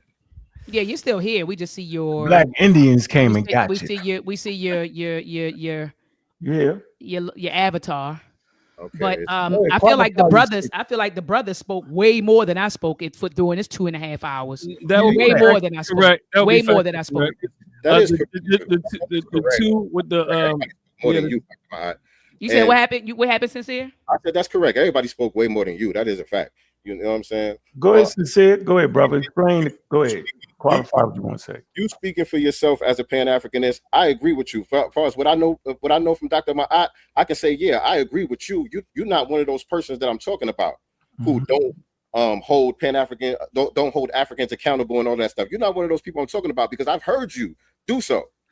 You know what I'm saying? In your videos, in your lives and stuff like that, I've heard you do so. You know, you was a part of the FBA rally for reparations and all of that. I've heard you give a good balance on these conversations. So you are not really the person that we're talking about. But in the video, I'm responding to the clip that we were playing from Professor James Smalls, where all the onus is on us to, open up this doorway and create a platform for Africans when they come over here. We're supposed to have this big warm welcoming for them when they come over here, but there's never any accountability for the anti-Black American sentiments that they bring over here and the undermining that they do. When we talk about this thing, people act like they don't see that they come over here and create their own little enclaves. They go to their own little separate churches and all of that stuff. They get into neighborhoods, their own neighborhoods. Yeah. They get into political positions and they get in the media and they speak against our interests and they push legislation and stuff like that that's against our interests. That's the thing that we're pushing back on. Not somebody saying, oh, I don't like those niggas over there, those are katas over there. That's one thing, that's whatever. But when you're getting into the political positions and you're getting in the media, you're doing real damage to the community, you know what I'm saying, with your anti-Black American sentiments. And that's the purpose of the lineation. We have to separate and make a difference so these people are not allowed to represent us in these positions. That's the point of it. So, it's not about, oh, we don't want to be African, we hate Africa and all of that. I don't got a problem with Africa. I got African people that I'm cool with, African people that I consider family, and Caribbeans. My son's mother is from Jamaica. Her family is from Jamaica. You know what I'm saying? His name is Heru. I don't got a problem with none of this stuff that I was being accused of on here, not by you, Dr. Ma'at, but you know what I'm saying? All of the stuff that is being attributed to me, the jacket just don't fit. Who accused you of anything, though? What did I accuse you of? I accuse you of promoting bad information on the subject. You don't fix the problem by adding more bad information. Your whole thing is Black people wasn't here before the transatlantic slave trade, and then you pulled up the map and you showed that dark people were here. You know everywhere. What I'm saying? Yeah, the majority of the planet are brown because it's for protection from the sun. But you're saying that ain't us. But the way that those people at that time looked, in today's time, they would be classified as Black. Is that correct? No. They would inflame the information. They would. Those people that you're talking about at that time, closer to the equator, the people that existed then, in today's time, they would be classified as Black, and that's what happened during a lot of classified. You saying classified, right? Yes, they would be considered Black. Okay. How do you know that though? How do you know that? I mean, like what about when you go to India and people are darker than everybody on this panel? Right. Would you classify them as Black? You got Indians that come over here. You got dark Indians that come over here and get African American scholarships.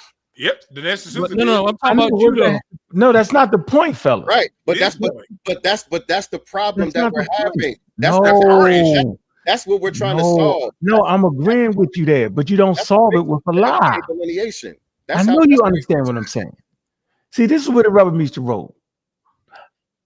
I agree with you as far as colonial powers classified, they racialized them, which was wild.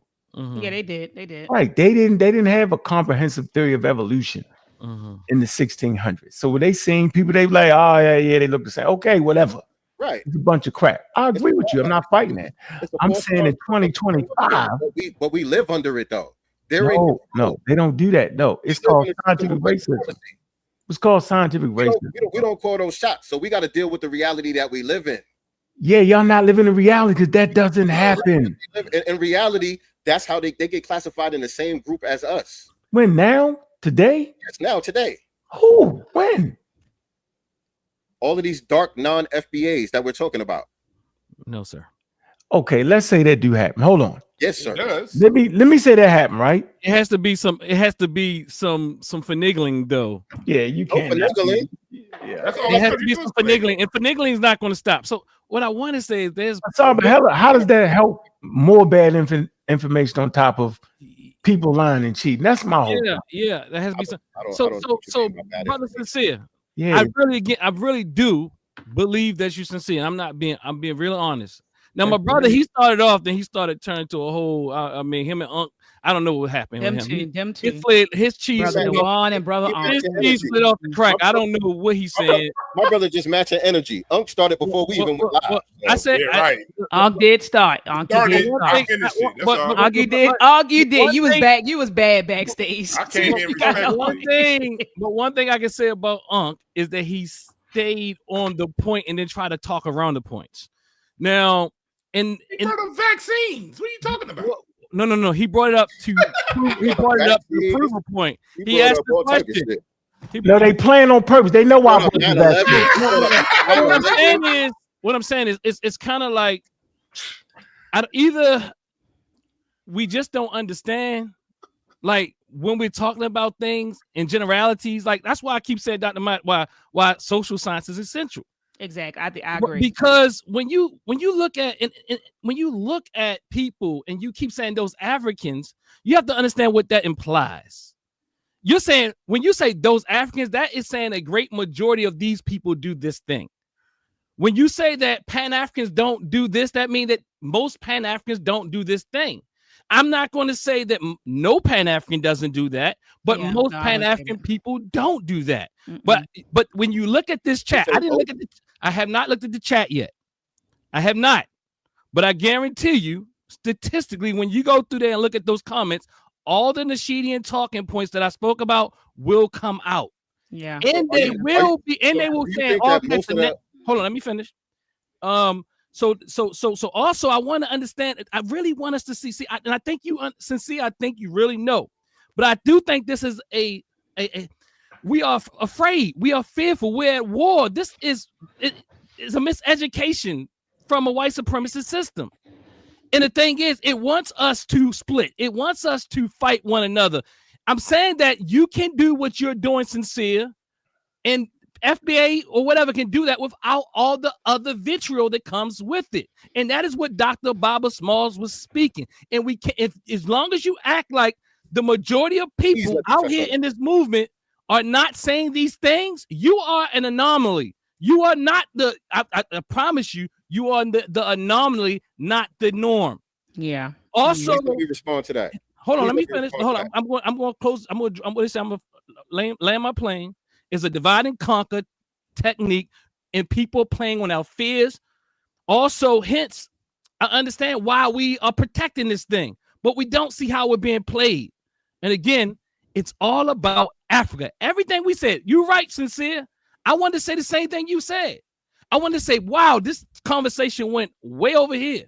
But the reality is, when you rewind this and you look at this presentation, a lot of the conversation was about really, even if people didn't directly say it, and even Brother Unc showed it in the clips, that it was about not only delineating from Africa, but delineating from African unity, not delineating, separating from African unity, a critiquing Pan-Africanism, and saying, and even in some ways saying that we are not African. Yeah. Or majority of the people here, us, those of us who you consider FBA, would consider myself FBA if it didn't have all this ideological stupidity. But okay.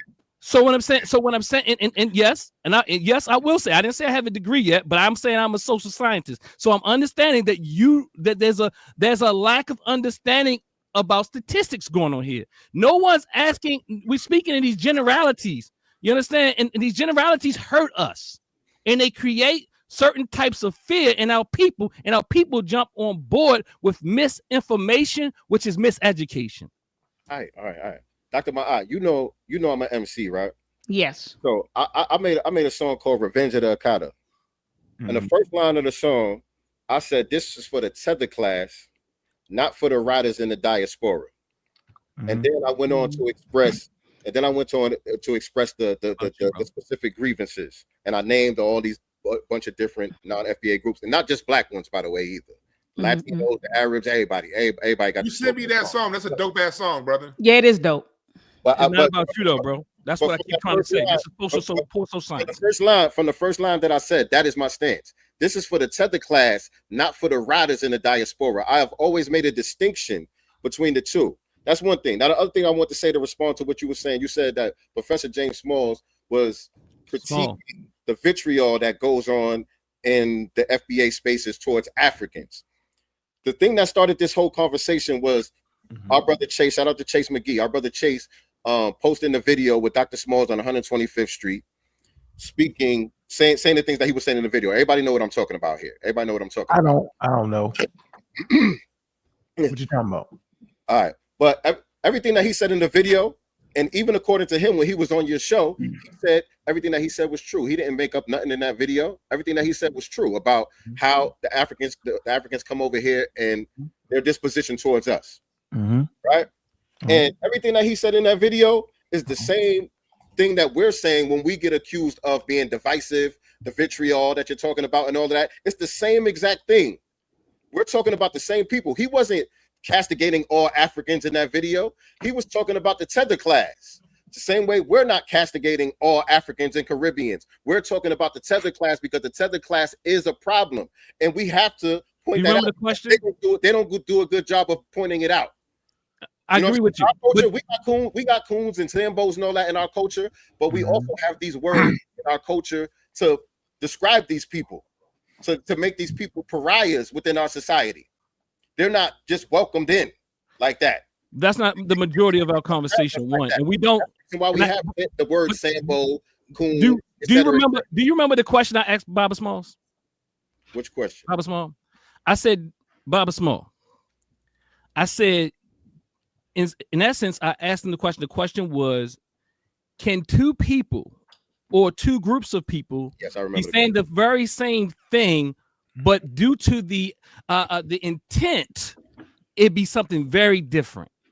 And what I am saying again, see, brother, sincere, I truly do. And I'm not trying to be condescending.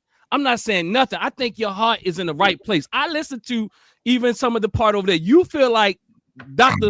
Baba Small was lost, and that's okay. But there is some gaps in what you're seeing. But I'm not saying anything that you're saying.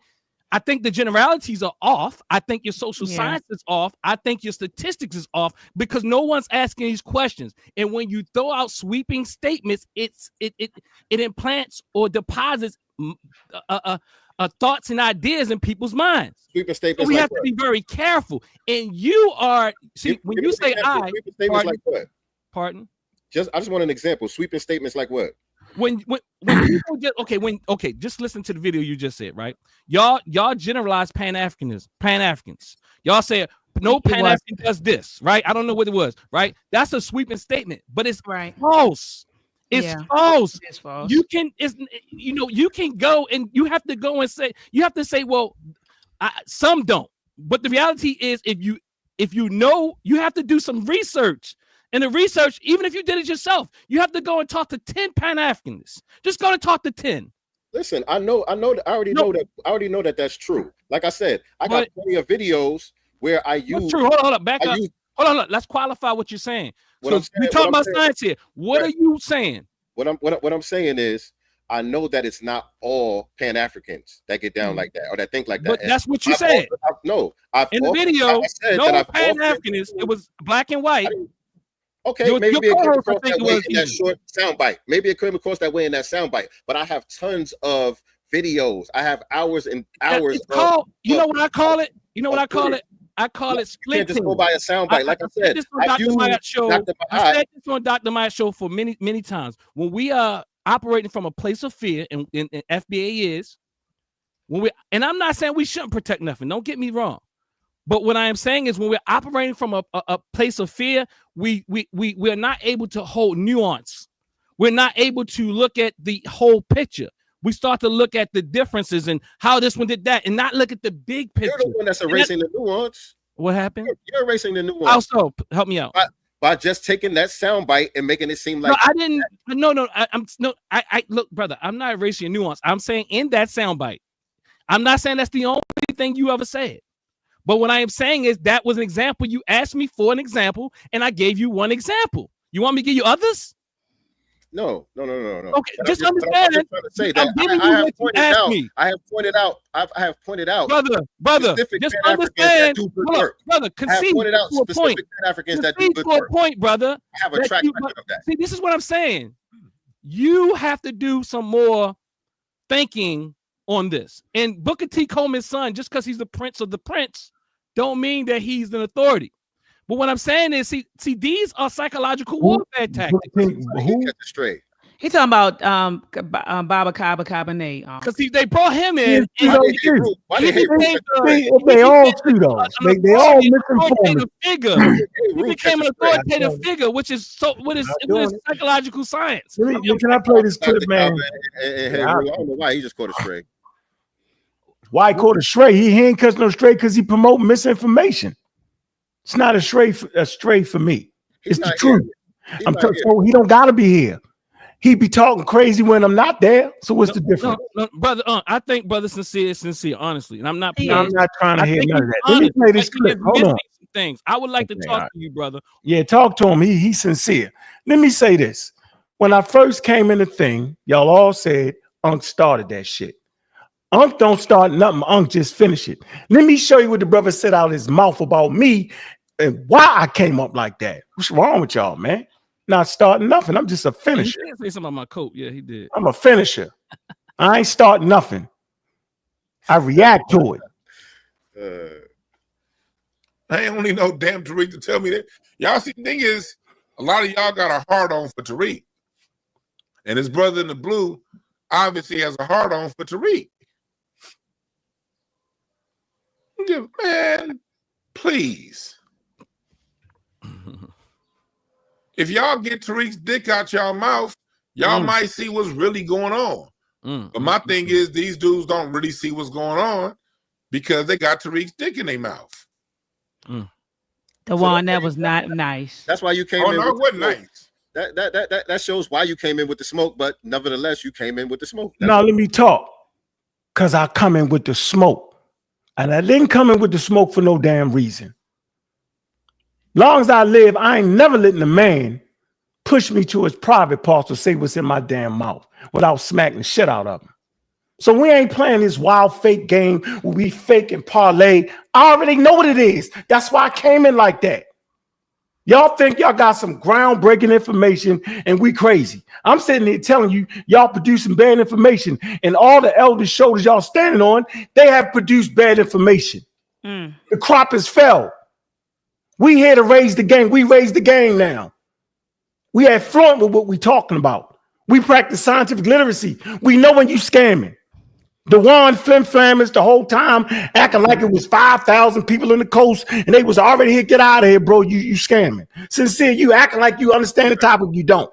None of y'all understand what Pan-Africanism is, and none of y'all know what the hell y'all talking about when we talking about an ethnogenesis of African Americans. Y'all don't know your daggone history, because if you did know your history, you wouldn't have came up on the damn radar. You the smartest one in the room, brother. I am not the smartest one in the room. I'm talking.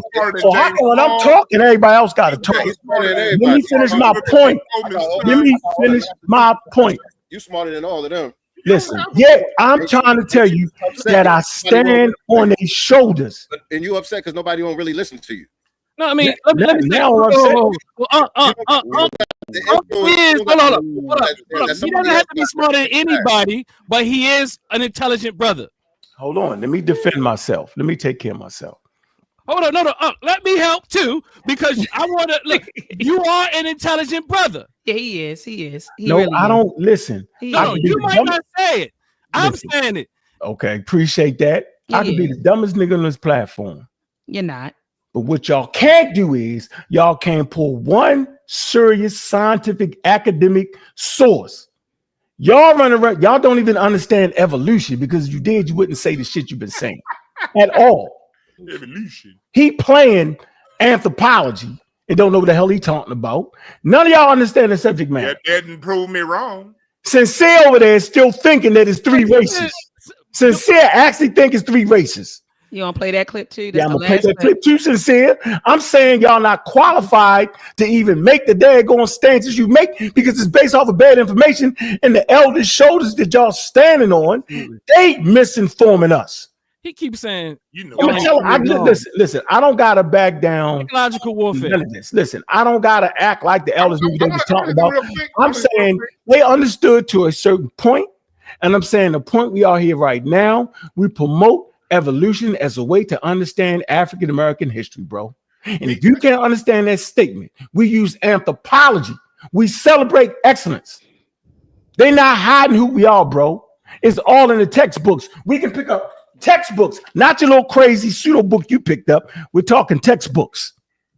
Okay? We're not talking a book that anybody can write. Textbooks is the standard. No, we're not. That's a pseudo book. We talk about textbooks. That's a paperback. What are you talking about? Textbooks. This is a hardcover. What are you talking no, that's about? A pseudo book right there. Anybody can write that trash. Published by the University of Indiana. Hey, I don't care. I'm not listening. While you look for the 3 race clips, brother Sincere, I got it. Sincere, brother Sincere. Another good book that you should check out is Booker T. Washington in Africa: The Making of a Pan-Africanist by Dr. Taryn Wright. This is a really, really good book. Booker T. Washington in Africa: The Making of a Pan-Africanist. I haven't read the book, but I've heard you break it down when you by were Dr. Taryn Wright. I want to say one thing before you were doing like a book club thing, and you guys read that book. Yeah, I've heard some of your broadcasts breaking down the book. I want to say one thing. Yeah, the book is she's serious. She's a serious sister. Serious sister. And I'm curious to why Sincere turned down my invitation to talk. Let me say one thing before y'all, because since my name is brought up, I want to say one thing before y'all move to the next video. I stand by what I said, and yes, because in the video it was a whole lot of Tariq being brought up when Tariq running around. So when I said what I said about Tariq, I stand on the 10 toes down. I ain't running from it. Yeah, brother, the one that wasn't nice. It wasn't. No, I agree. Nice, it wasn't nice. It was. See, I'd be wrong if I call him a whole ass nigga that I'm. No, we're not doing that. Then I'm wrong. See? But how is he gonna tell me what I got in my mouth though? I think that shit proper. I think I ain't gonna say something about that. I ain't got calm down on that. I'm never going for that. I ain't going. I ain't going, nigga. I'm not going. You look like an autistic Katino Mobley. Let me meet both of them, please. Let me meet both of them. I just muted both of them, Sincere and Dr. Assault. Hold up. I can't. See, the Pan-Africans don't talk like that about each other. Uncle, that wasn't nice what you just said. Uncle, it wasn't nice what you just said. Don't call nobody out there name, Uncle. And right. the one, Doc, I'm not mad that he can turn around and talk close with that piece of meat behind his head. Go ahead, turn around and talk close with that piece of meat you got back there, bro. Let me mute. Brother Dewan, and Brother Unc. We're not going to name call. We're not going to talk about people's private parts in their mouths. We're not, Dewan, stop. Let's wind it down, Dr. Bob. I'm sorry. Y'all stop. Let's wind it down. God, yeah, we about to wind it down. Goodness gracious, man. Okay, so look, I'm gonna get Dewan and Uncle off first. The two of y'all go ahead. What's your closing words? Get y'all out of here first. Dewan, what's your closing words? Brother Dewan? You gotta unmute, Brother Dewan. You gotta unmute yourself. Y'all two, okay. Man. My closing words is, look, I have no issues with anybody, whatever they choose to celebrate and participate in. We all have personal choice. I don't know where other people's family lineage and background come, but when you call me stupid to say I'm not academic because I bring up my history, that's where I draw the line. I got a whole bunch on that video, a whole bunch of people who follow Tariq Nasheed. They don't know how to read. They don't know what they're talking about. And I can pull up family genealogy. And then when I pull my degree out, niggas got offended. So you can't have it both ways, is what I'm saying. What I'm saying is this. If you guys feel the way you feel, you want to call yourself foundational African American, I don't give a fuck. You want to be African? Cool. My fight ain't with none of y'all. I come from the professional world. I come from 15 years of doing IEPs and with our children in schools, groundwork. I'm not part of no organization. I fix people's IEPs, and I've dealt with that when it came to the children. do breakthrough advocacy services. Then I evolved my company into dealing with more corporate trainings, dealing around communication, because my specialty is communication. And in my work, both with the children and with the adults, I see a major issue and a major schism between the groups. And it's a schism that needs to be addressed, that I use my platform to sometimes address. Generally, I talk about music history and the history of Black American sound, and that's my bread and butter topic. And so, but in the same time, I can't go around in the world and see all the things that I see and not talk about it.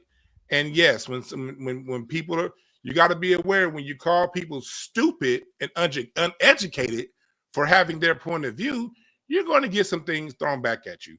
That's why I know I talk a lot of stuff. So if people throw things back at me, I don't care. It doesn't bother me because I know who I am. Mm-hmm. And I know, and sometimes I'll be like, damn, DeJuan, you did deserve that. You did go a little. Sometimes I listen to myself like, damn, you did go hard. So when people respond and have what they have to say, I'm not going to sit there like, look at him. He mad right now. I'm saying he mad. I ain't going to be mad like that. You sitting there seething right now. I see it. No, he not. He looking at something on it. He looking at something on the internet. I'm going to have a good, for me, I'm your Huckleberry. If you want to have a good time, talk about these things, I'm going to talk about it. But there's nothing you can say that's going to throw me off my square and what I see. I have my research. When it comes to my books that I write, when it comes to my information, anyone who follows me know that I treat my YouTube the same way I treated anthropology in school. At least 3 to 5 points of reference for every point that I make. And if I can't get 3 to 5 points of reference from a point that you're trying to make when you're trying to change my opinion, then I just don't listen to it. But it's fine. Everyone has a right to their opinion. I got love for everybody. Part of my Black American culture is clowning and talking shit. Part of my the way I get down is I can clown and talk shit and then break bread with somebody 6 seconds later. Doesn't bother me. But if it bothers somebody else, tough titty. My thing is this. We have to understand that we different. We're going to see things different. We got different backgrounds. We have different lineages. So when I see someone say that they're African and they really convinced, something to me tells me there's probably something in that person's DNA that's telling them that's who they are. And I'm not going to argue with you and say that's what you're not.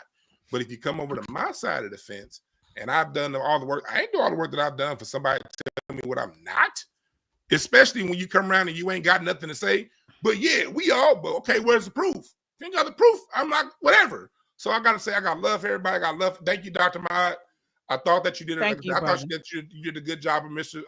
Dr. Smalls as a host. You do what a host is supposed to do, and you do a great job of hosting. So I appreciate you for the platform. Even in areas that I disagree, even with and you two brothers, we disagree. Mm-hmm. I don't look at you any less than or me any better than just because we disagree. We just see certain things a little bit differently. Mm-hmm. But when you throw a wide net out there and call a group of people stupid, watch out for somebody in that group might come out and shoot back.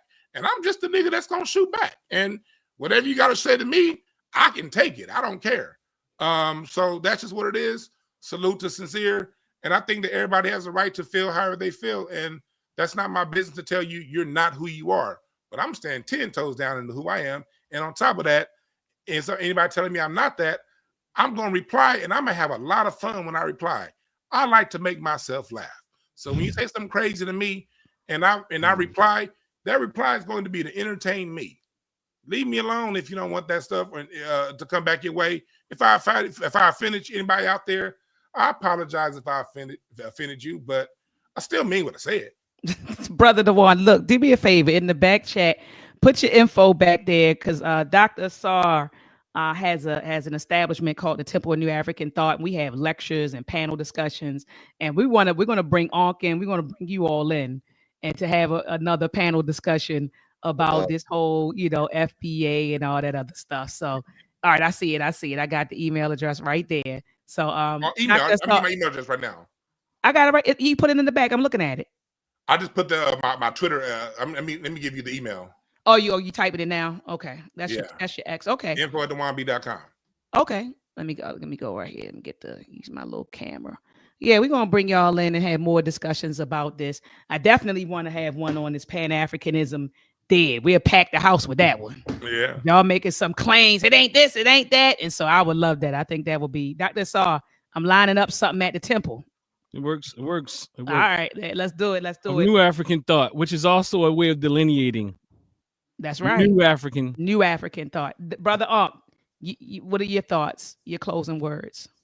Yeah, he's scamming like a motherfucker, yo. And he know he's scamming. Let me play the script right here, man. We about to close out. Y'all like your close out. Match what you saying though. You gotta line your things up with your speech, brother. We closing out, brother. My voice a little what's calm.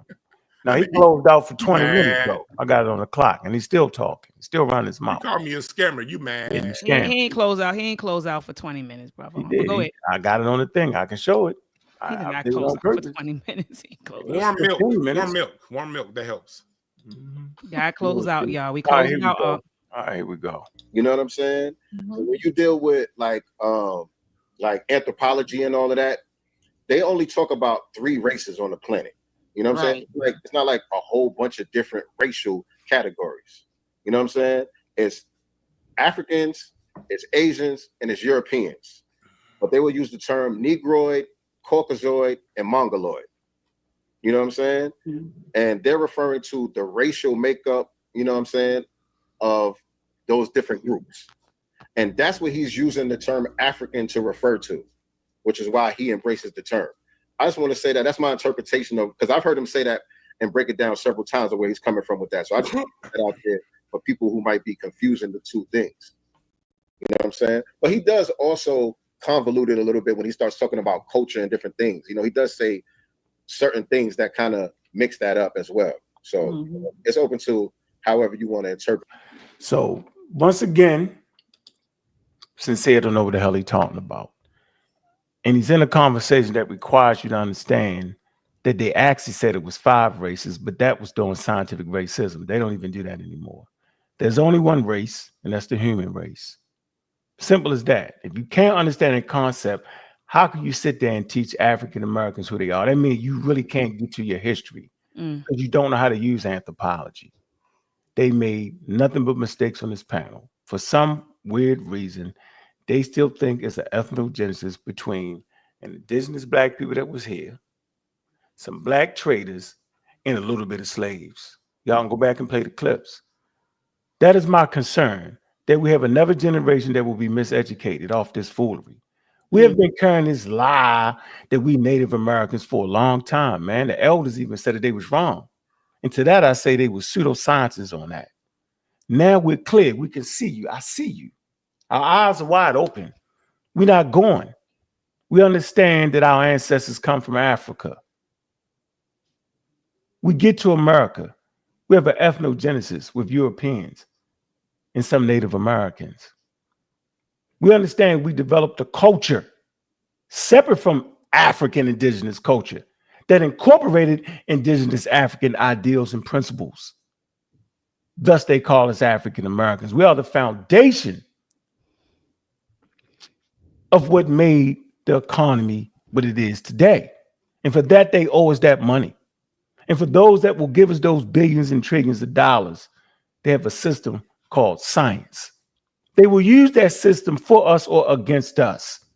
So you can talk all you want and say all you want to say. I ain't gonna be able to do it. They know who the hell you are, man. They know what they did. They know what you did.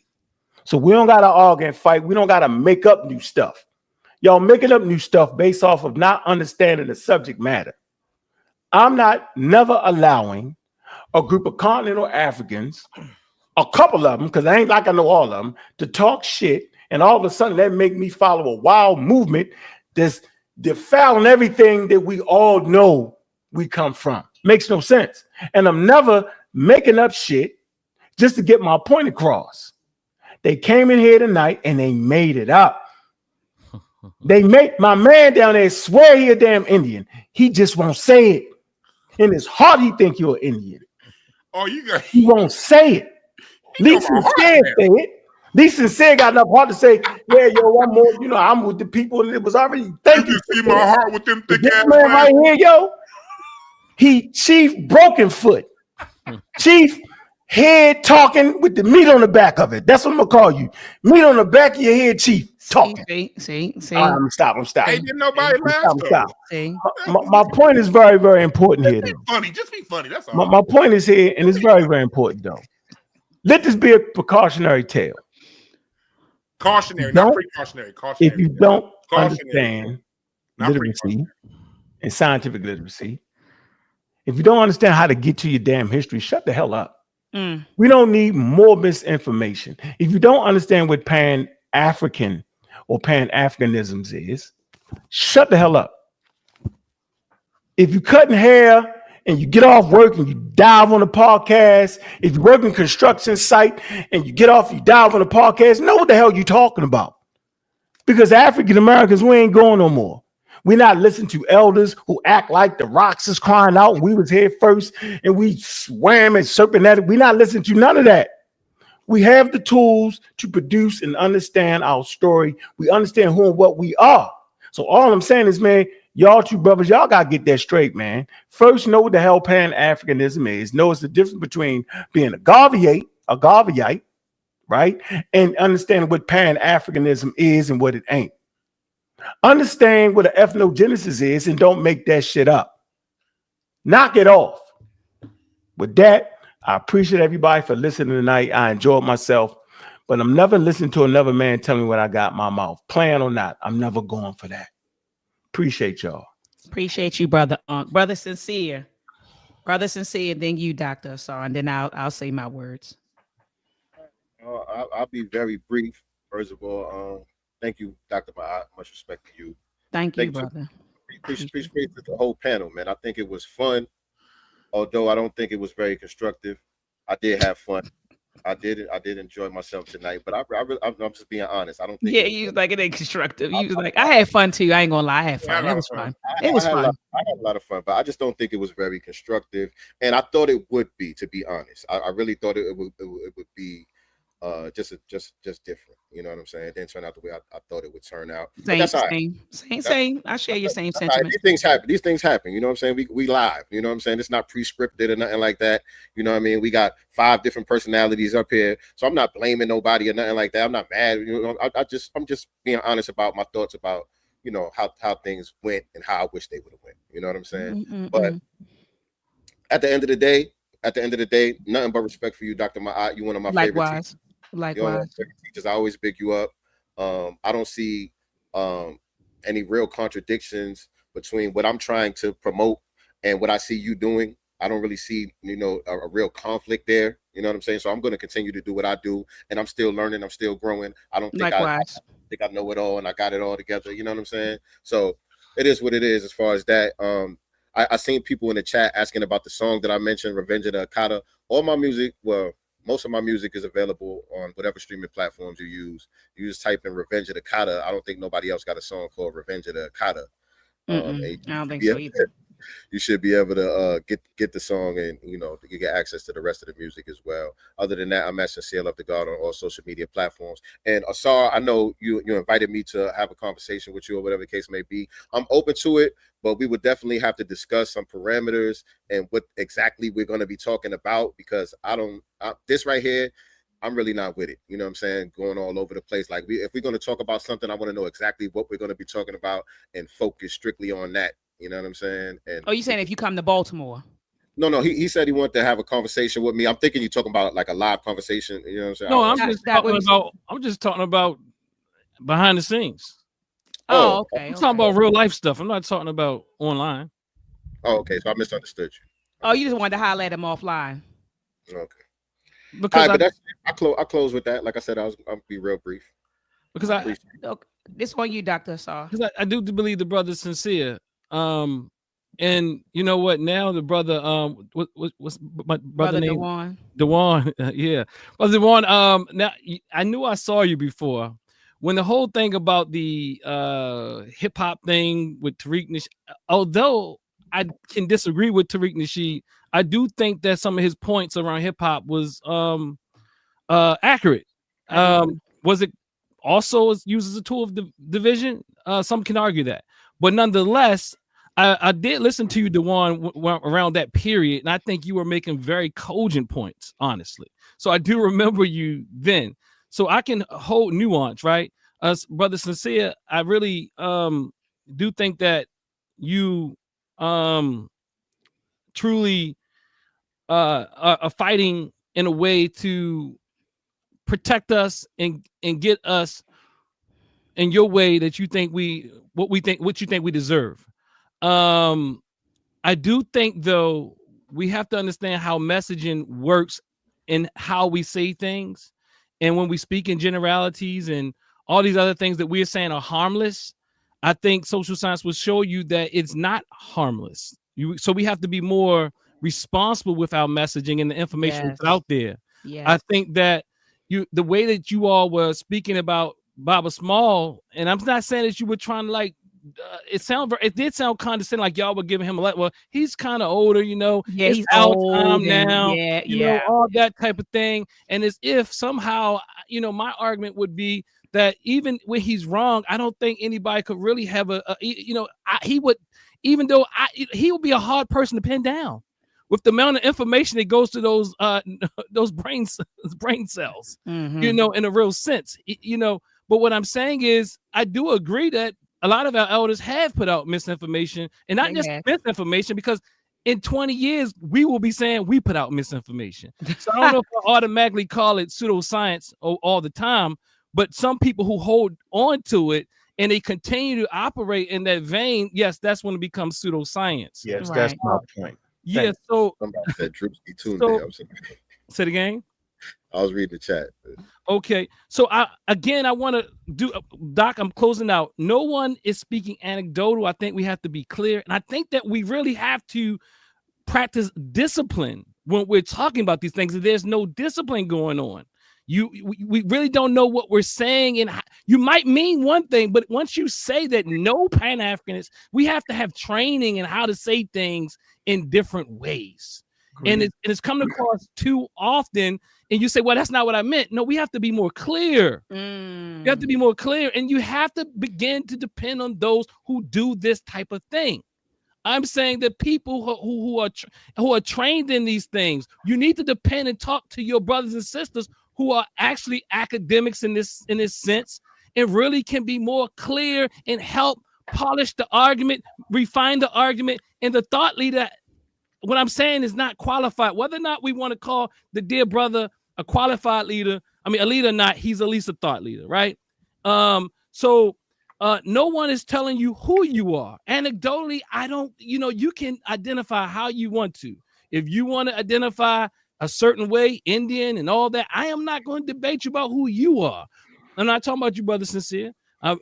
But overall, I am saying that you anecdotally, and us as a globe, as United States Africans or African Americans, that is something totally different. If you speak from your own positionality, then what happens is it's kind of like dilute. It's kind of making it's messing the picture up. So be careful with the generalizations. I'm against anything that is divide and conquers us within our group, intergroup, out group, whatever. I'm talking about Black people, wherever you are. I think we have to be careful with that, because that is playing into what white supremacists or whatever you want to call it, the system, whatever you want to call it, wants us to do. It's enough of that going on with these gender wars. So this is no difference than the gender wars, the feminists in the manosphere and all that stuff. Don't fall for the trap. That is what I'm saying. I'm against the psychological warfare, the divide and conquer. Put more work into building the movement will be my suggestion. The FBA movement, and talking about its positions and where it will go. And stop acting like it is a lineage without an ideology. The reason why people want to say there's no leader, no ideology, because no one wants any accountability. And it is not a pure lineage. It is an ideology. There's nothing wrong with that. But stop beating up on our brothers and sisters. Not you, Sincere, because you're a different type. You are not the majority. You are an anomaly. My dear brother down here too, he's so complex. I can tell he's a bright brother. That's why him and Unc going back and forth. You know what I'm saying? Both of them are bright. I'm saying, like, the wit is real, right? The wit is real. He's one of those brothers. The brother at the bottom, Dewan, he's one of those brothers that say, well, see, Dewan, you are very complex in the way you look at things. So you don't really care. But we have to understand that the way you say things, most people don't look at the world as new. I'm sorry to say it, in the way that you see it. So we have to be more responsible with the messaging we put out. Blessings. Thanks, Dr. Mayat. Ain't no problem. I just want to say this, fellas. Thank you. I'm not gonna. Yeah, no pushback to that. All right, I just want to say thank you all, everybody, Brother Brother Sincere, Dr. Asar, and Brother Dewan for coming on. I know we were going strong for 3 hours, and I do agree with Brother Sincere. Like, we did go off topic, right? We supposed to be addressing the interview, and then it went from addressing the interview to addressing the ideas surrounding, FBA. Do me a favor, Hold up, while everybody was talking, I didn't cut nobody off. No, I wasn't trying to cut you off. Yeah, let me finish my thought. I just let everybody close out. I went from the Brother Dewan to you to Sincere to Asar, and it's like as soon as I opened up my mouth, it was like yeah, like yo. I wasn't trying to. That's what happened though. I just want to finish my thoughts. I allow everyone talk, and if people go back and people that have been watching can say she talked the least out of everybody tonight. Literally. And then when it's time to close out, I just told everybody, hey, Brother Dewan, you go first. Brother Ankh, you go first. Sincere love to God, you go first. Dr. Asar, you go. And then I went last. So I just, sitting here listening to 4 people talk for almost 3 hours and barely talking. I just feel like when I open my mouth, can I at least say something? You know what I mean? That's all I'm saying. So I want to first and foremost thank everybody for coming on tonight. I agree with Brother Sincere. We kind of went from saying that we were going to address the interview to addressing ideas surrounding FBA back to addressing the interview towards the end. I do agree with it. I do agree with him that it could have been more constructive, but he made a great point. We're live and it's unscripted. And it wasn't like, here's the template or here's the outline we're following. We just kind of freestyled in the conversation with where it went. But nonetheless, I do appreciate everybody's thoughts, opinions and views. I want to thank the chat for participating, whether I agree with what you're saying or not. People came in, they participated. Brother Dewan, he brought his folks through. They came through heavy, Brother Dewan, for you tonight, honey. They came through heavy. Shout out to the pseudo killers and community of skeptics. They came through. Brother Sincere, I think you're streaming on your platform. Dr. Asar, you're streaming on your platform. So I do appreciate everybody who's been in the chat, kind of just engaging one another. And like I said, you may not agree with what we're saying, or that is your right. But at least you showed up tonight and you engaged, and I thank you all for that. Before everybody gets out of here, do me a favor, thumb up these videos, thumb them up, thumb it up. Also share this video, and lastly, subscribe to our YouTube channels. I know Sincere Love to God has a YouTube channel. Dr. Dennis Asar Winkler has one. Brother Ankh has one. Community of Skeptics. Brother Dewan, what's the name of your platform, brother? At Dewan B, DWANNB.